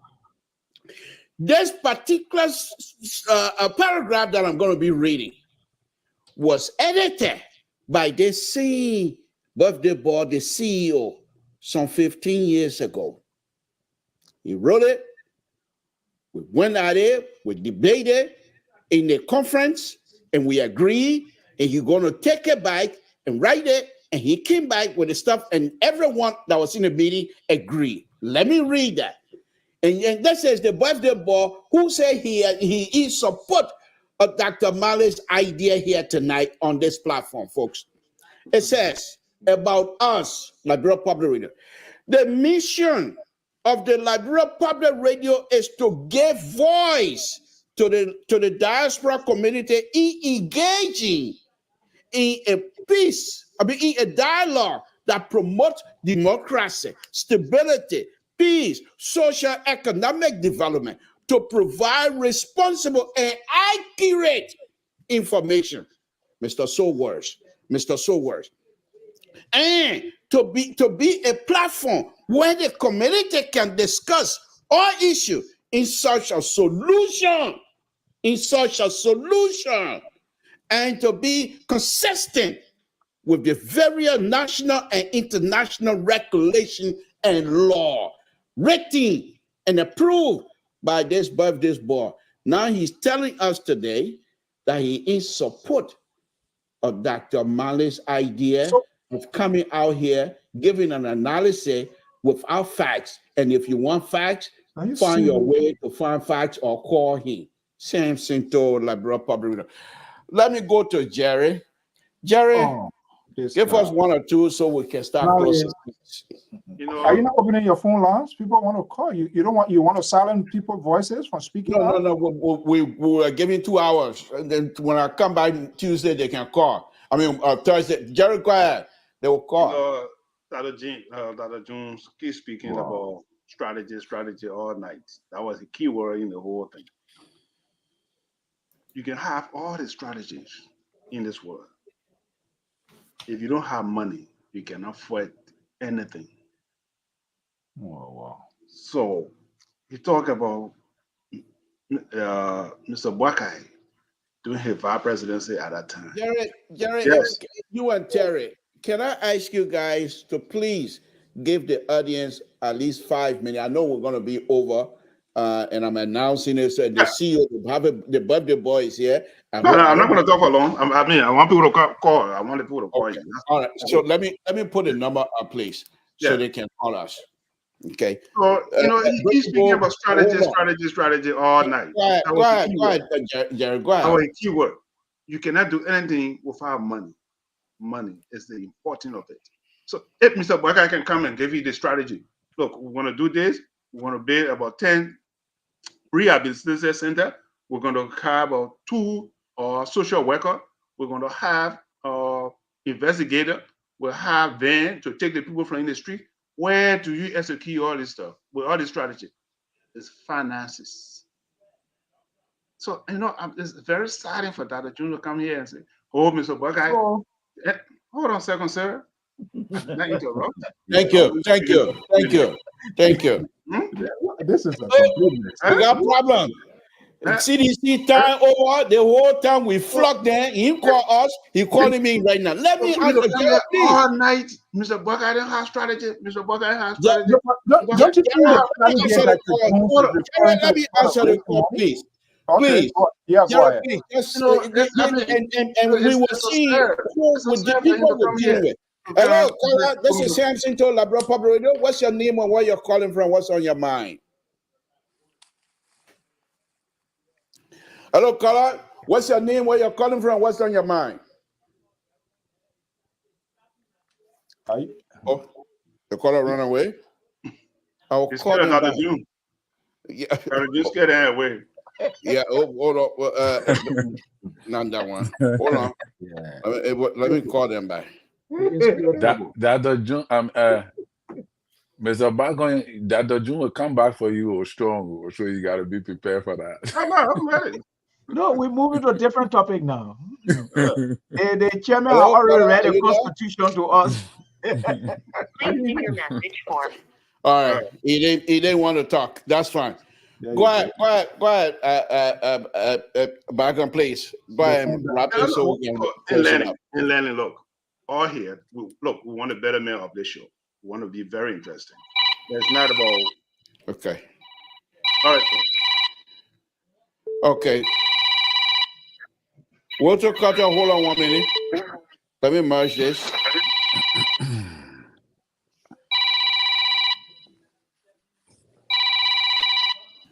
Oh, come on now. Y'all know the liberal. His phone dying now. Talking. That conspiracy. From where? Hello, caller. What's your name? Where you're calling from? What's on your mind? On a consecutive view. This is Kefa-san. How are you? A long time. And then congratulations coming from you to me. You want to destroy you. Congratulations to you, my brother. Thank you. Thank you.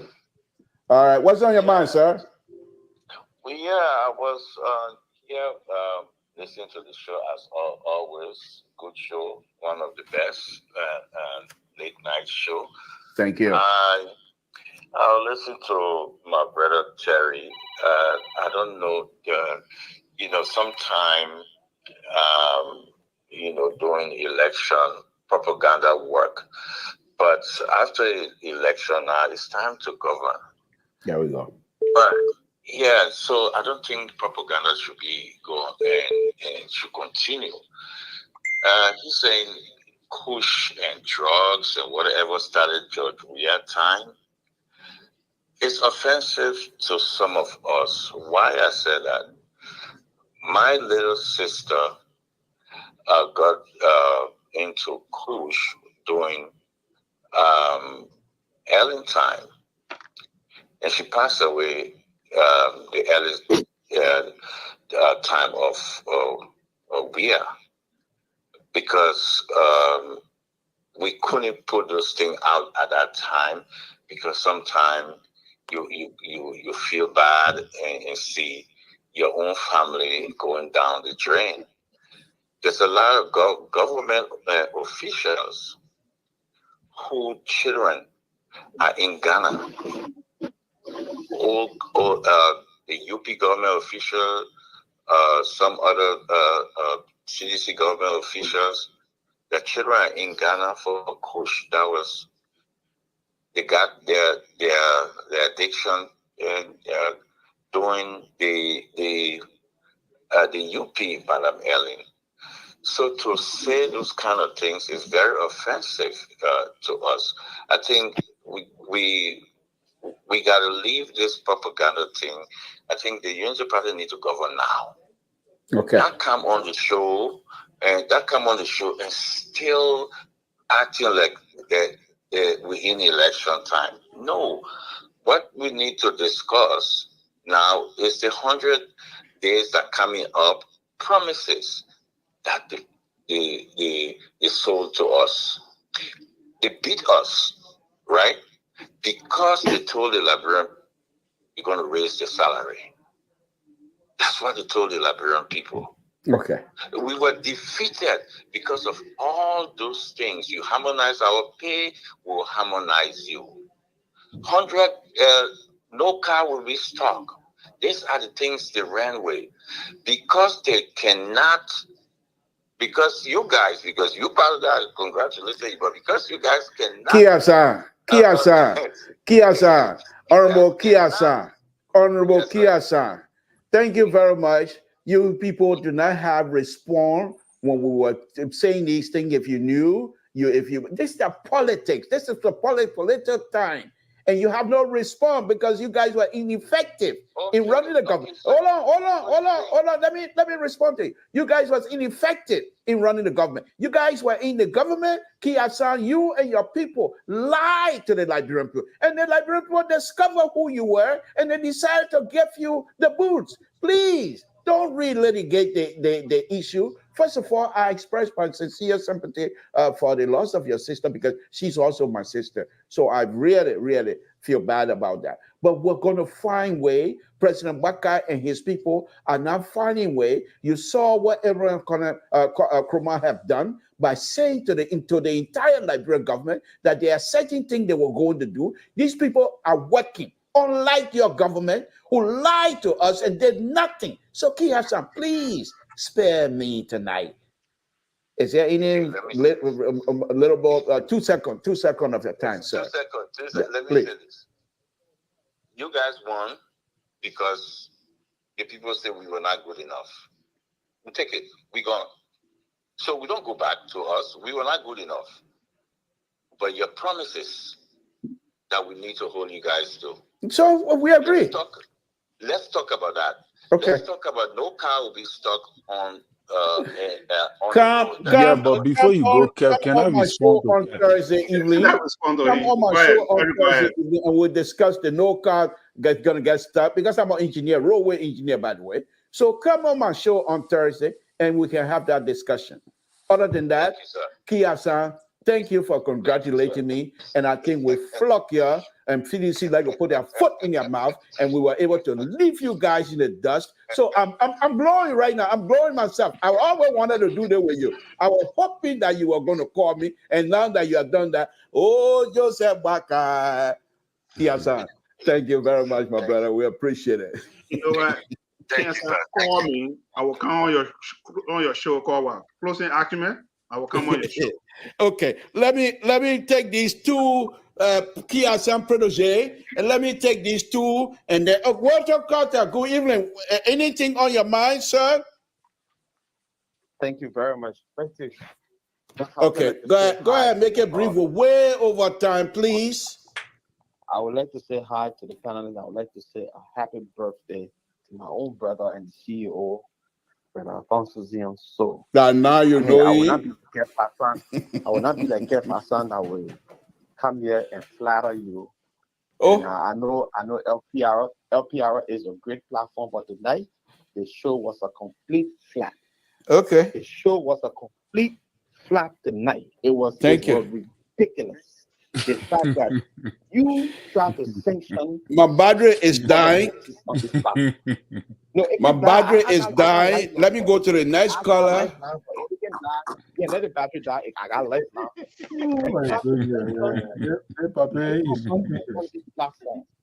Because you do not want for people to unearth the ineptitude of your government. The man who you consider the best, the experience, he is shooting himself in the leg, not only in the leg, but in the head. We're not asking you for bandage. We're not asking for bandage. Don't worry. We are going to deal with y'all. Okay. Deal with y'all. And because, look, let me tell you something, Mr. Toll. You people got no moral ground now to even speak about anything in our culture, in our society. Thank you. Not doing Ellen Johnson 30 times. When the people were sleeping in the graveyard, breaking graves and cracking human bones and smoking it as weed. That's the reason why the whole Central Street and Ghetto Street graveyard gathers today. It was okay.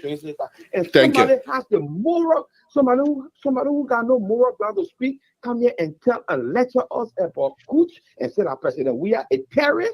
I think Terry was living in La La Land. Okay, Terry will respond to you. Thank you. Let me bring it up. Thank you. I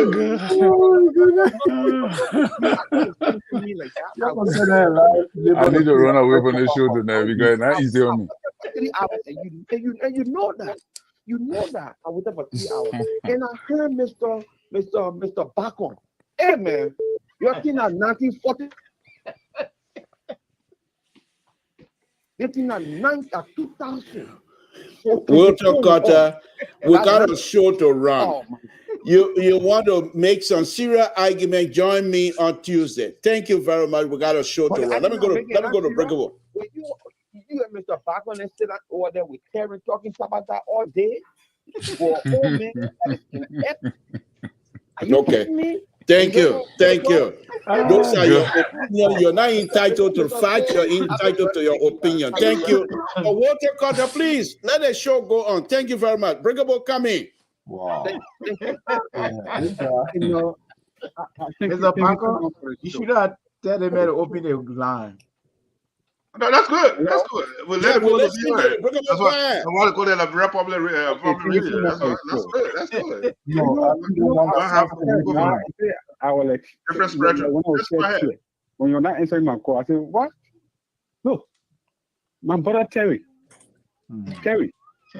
No, one thing for that to add there is during President Reactor, I go upon it. During President Reactor, they walk in the country. During President Reactor, the war was killed. During President Reactor, someone was killed. Those are things not added. Are you kidding me? Look, our own Front Street for 2010. It's in America here. 2010. In America. When they children read, they call it. I know the 50 bear call it. So what else? The whole country. When they all thank you for the history lesson. When they bear call it, and come on the Front Street, they boom. It's not a boom. The children smoke it. Look, they tell me, look. You know why? I look at London. the thing that happened, they walking in our country, and even now, even someone that they want to have in abroad, they deceive for them, and they confuse my attitude of the Liberian. They choose because he's supposed to manage. Thing that one know about other people. Okay, thank you. Thank you. Thank you, Brigable. Let me bring in another caller. Brigable, thank you. Thank you, Brigable. Let me just let you. Okay, but please, you got 30 seconds. I got to bring the other caller in, please. Because there was no money to buy food. 2012, the little money I having, she want to go pay 10 like pedigree.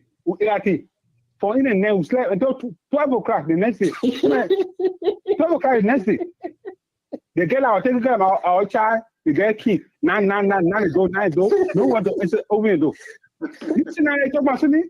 You take something, you might go there and you're not suffering, you're not getting it. So I want to do. Thank you, Brigable. Thank you. Okay, thank you. Let's go ahead. 7242. You'll be the last caller. Go ahead, please. Yeah, hello, Mr. So this is Elvis. Oh, Jesus. Terry, you now open the floodgate tonight. Go ahead, Elvis. Hello to Mr. So, happy birthday to you. And I will respond with full details. So let him speak. I feel sorry for Breakable that he had to go marijuana to eat and sleep from 12 to 12. So I'm sorry for him. let me just say this. If he doesn't know the difference between that and potato green, then I feel sorry for him. I want to go and tell you, don't want for somebody to eat and sleep from 12 to 12. Look, I will call Mr. Biden for the facts later. I will call him in personal line so he can give me the facts of what kind of soup Mr. Breakable ate. Look, I will agree with what the people are saying about against the CDC. I think, yes, we all agree. You know, this drug business, they didn't start with the CDC. But as you know, I supported the CDC. The CDC, they really almost nothing about the drug situation when they were in power. And that was one of the things that the Unity Party harped on. And you beat that message in the people here that the CDC government was in favor of drugs and because they were doing nothing. In the land of the blind one, the man with the one eye is the king. When you do absolutely nothing, when AB Komaka and start arresting 1 or 2, 3 people, it's better than you did. So it made it seem that they're more serious about it and they're more, concerned with the drug problem in the country. So I give props to the Unity Party government for actually doing something, or at least the appearance of doing something about the situation. So when Ketan and talking about the other things, we gotta go against our CDC for not doing enough on the issue of drugs. So that's just the point I wanted to make. And Mr. Mali, please, I will text you for more clarification of since we will call you for facts. I will do that. Thank you, Mr. So no, Evan, before you leave. Yeah. Why he can't say it publicly? He got to do it behind closed doors. Mali asking you have to do it behind closed doors. Or saying for facts, what are you coming to do now? Yeah. That is the case. Close the show. Close the show. Idea on the platform. I don't think that what Dr. Mali was saying. Okay, all right. Let me go to Jerry. Jerry, what will be your closing, sir? Thank you. I'm not taking any more call from CDC. They like to put their foot in their mouth, and they have done it tonight.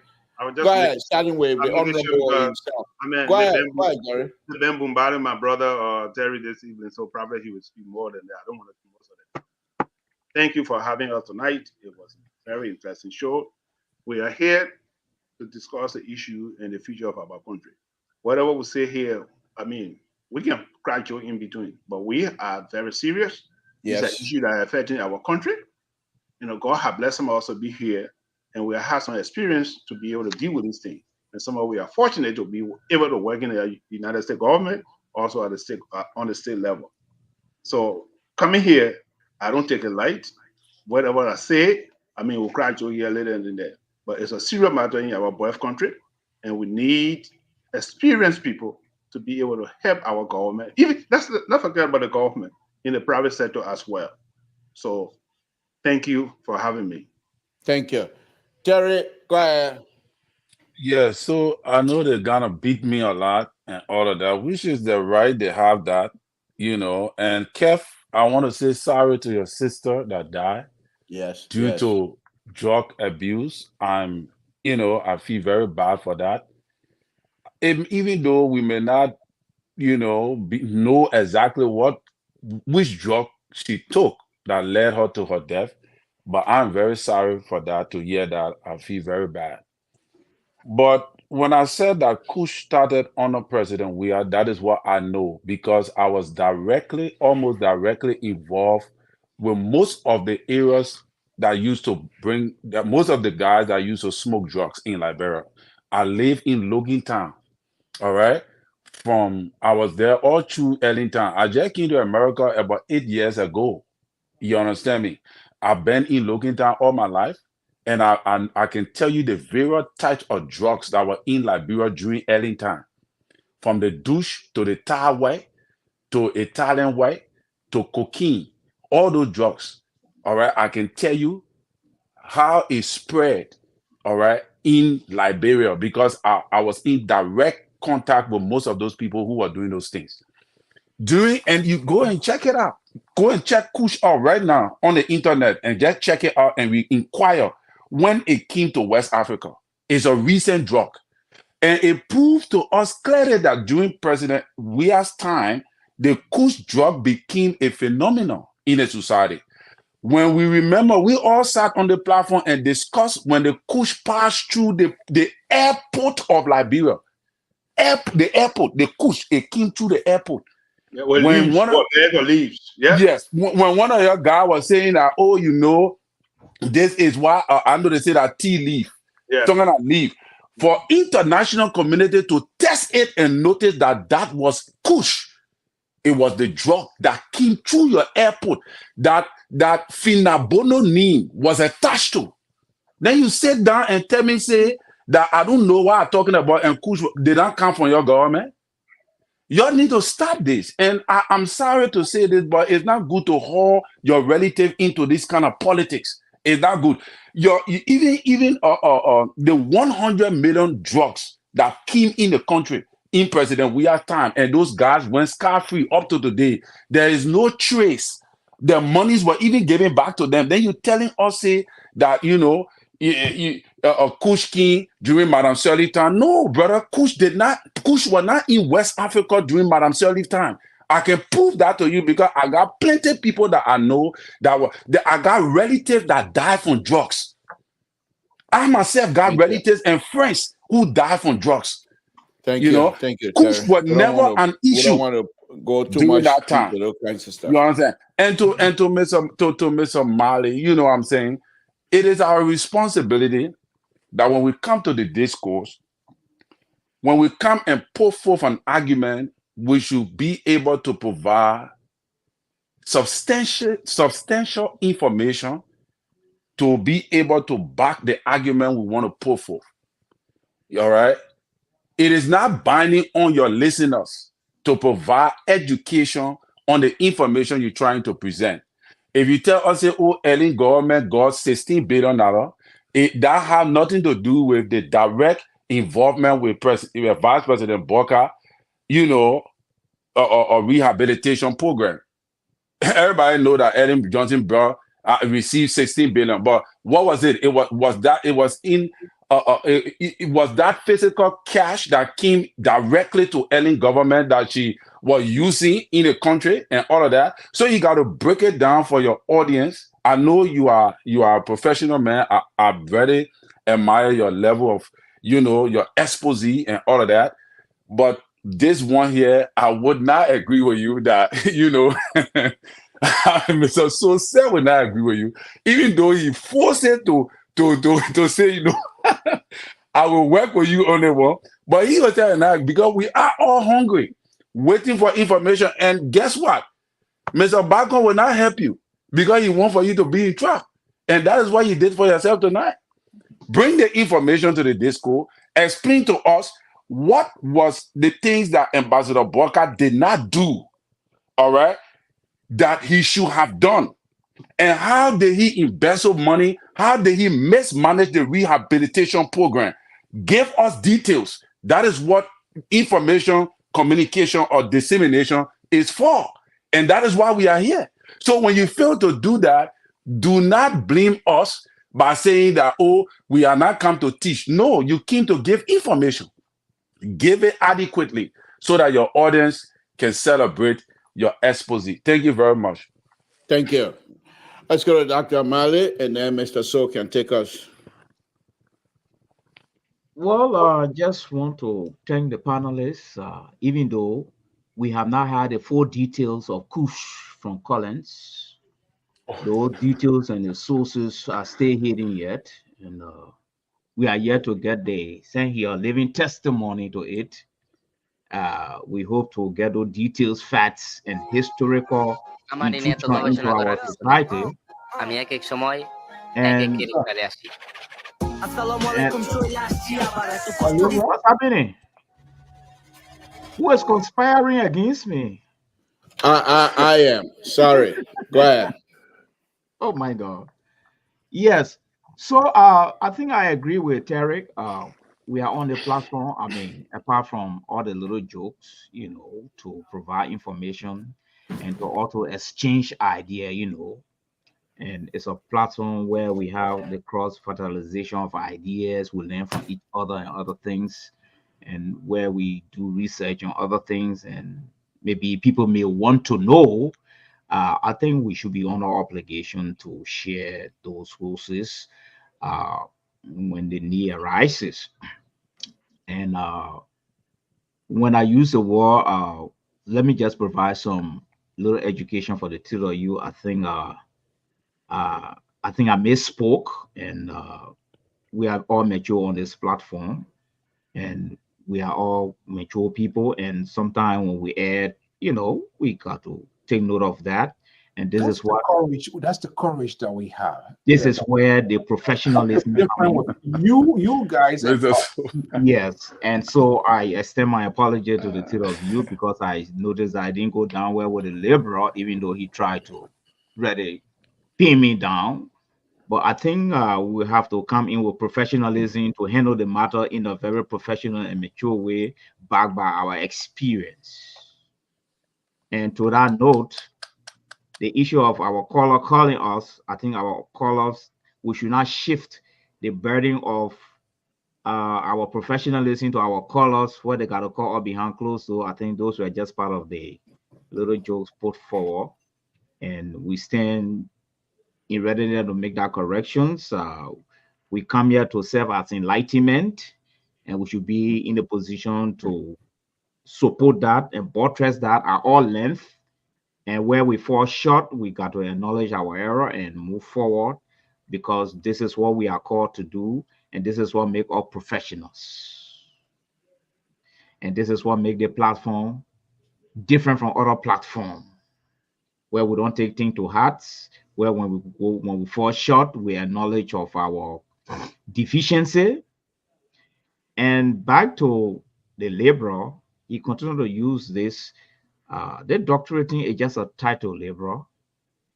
And every time you try to tie it into a conversation, I think we need to go away from that. These are just academic titles. Our real they are important. they are important. They are important, but we should not be using it because it's like the reflection is like, oh, this is a doctor and he should know all. He should be rational. No, it's a lie. Even the doctor, after receiving all his degree, putting it all on the wall, he will continue to learn until he go in the grave. That is a fact. That's true, but that doesn't and stop on the other side, on the flip side, there are so many people who don't even have doctorate degree, but they are so relevant to the elevation of people who hold doctorate degree. Let me take you back to Liberia. Joawea, we say he not qualified. He never had the education. But Joawea became an employer for doctorate degree people. You see the irony there? This is a man who don't have education, but he was providing job for doctorate degree people who could not provide job for themselves. That's the irony here. Yes. But for all on the platform, I thank God that maturity tend to always lead us, we don't know everything. That's why we come here to share ideas. And where we fall short, we come in to buttress one another because people are listening. as Colin said. You see, so we cannot create a condition where they become a parasite to what we have to offer. No, we got to be there standing firm as a light, not the light of the Senate, but the light of the platform, because the Senate light started later on, it went off. Easy. So I just want to close on our note. If it did not go well with the two of you guys, please accept the olive leaf, and we got to move forward, because the laborer, he was very contentious just now. And you know, I understand him very well, despite he always open his program with some religious tune, but equally so, he very attentive, and he know the ramification of wars. And so, laborer, at least for once, we want to take it back. Thank you. Thank you. Thank you. Thank you. Okay. Dr. Jones. Go ahead, Mr. So, happy birthday. Oh, and come on, please. give us a closing. Yeah, after shutting me out. Look, Dr. Jones and the rest of the analysts, you know, and I will say, and I know you're going to freak them out before we go. This is what set two of us apart on this network and the entire network as a whole. Our ability to recognize when we err and when we sleep, not too big, not too old, not too educated, not too smart, but to say, hey, I screwed up. With this sort of mindset, Dr. Jones and myself, we have, if the Liberal could potentially adopt that, with my good friend and brother, smart man, a career officer, well experience, done a lot of article, knows how the security and everything work with the federal, the state, and all of that here. When I see him in the sort of Tom Peter Thomas Zion Baptist Grove Church sort of thinking here, that exciting me. And I think we need to stop that, because we are not even helping our country.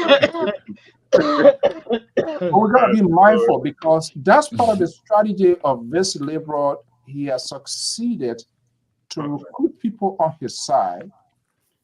And this is why you're lucky, because you are long time he not give you name. Go ask Professor Zalo, CDC professor. Then he not put some kind of name on you. But because you're speaking the same thing, that is okay. But on a serious note, liberal and to our many folks, I think there's a lot at stake. And when we come here with seriousness. And I know all of us, people, you know, we know the passion, the conviction, and when people support people. But we must also know that we are committed to the country. And I'm glad you read the preamble to the basis for which this network was established. And we are on an obligations to keep those norms and principles, those values.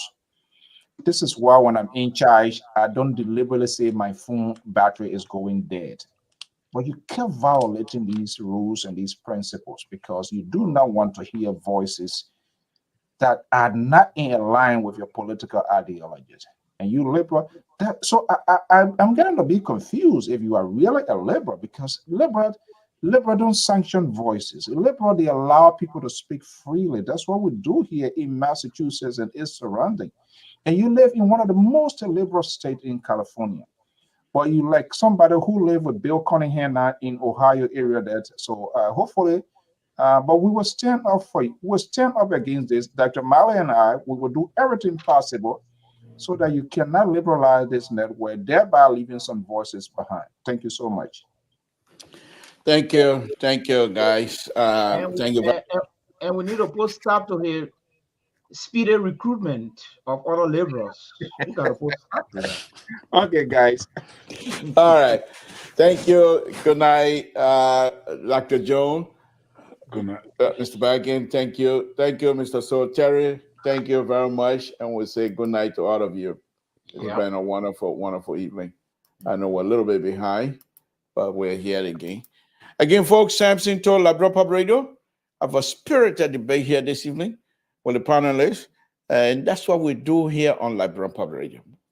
It's nothing personal. It's all business. And that's what we do here. So join us again tomorrow, where Mr. Soul will be on here And we will be here as well to be the counterweight. And we'll have a wonderful, wonderful show.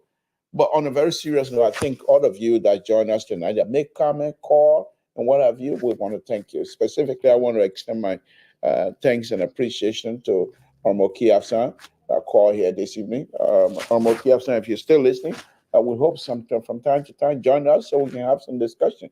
Because for me, as much as I disagree with you, I think having a conversation with you move the Liberian the discussion and engagement at a higher level. Because in fact, as much as I don't agree with you, but you have something to contribute. And I think you have something that people want to listen to. So when you're done with your other show, you still want to have to, if you have the time, you still want to have a chat, join us here, and we'll be happy to extend the invitation to you and extend the link to you as well to be part of the conversation. Again, Samson to Liberia Radio. Thank you very much. Let's continue to pray for one another. It's very good that we pray for one another. The God we serve is real. The God we serve is real. Let's put Liberia and the Liberian people in God's hand. And the leadership of the Republic of Liberia in God's hand. God does not fail. My God will not fail you. Samson told Liberia Radio, I'm sorry that Mr. So is no longer here. I wish he'd be here, but I will get to him later on. Again, Samson told Liberia Radio, thank you very much for joining us this evening. It's been a wonderful, wonderful evening. We say thank you. Well, first of all, sorry for coming late, but I think we did a wonderful job this evening. Thank you very much, and we'll say good night to all of you. It's been a wonderful, wonderful day. Stay safe out there, and let's pray for one another. Samson told Liberia Radio, good night.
Yeah,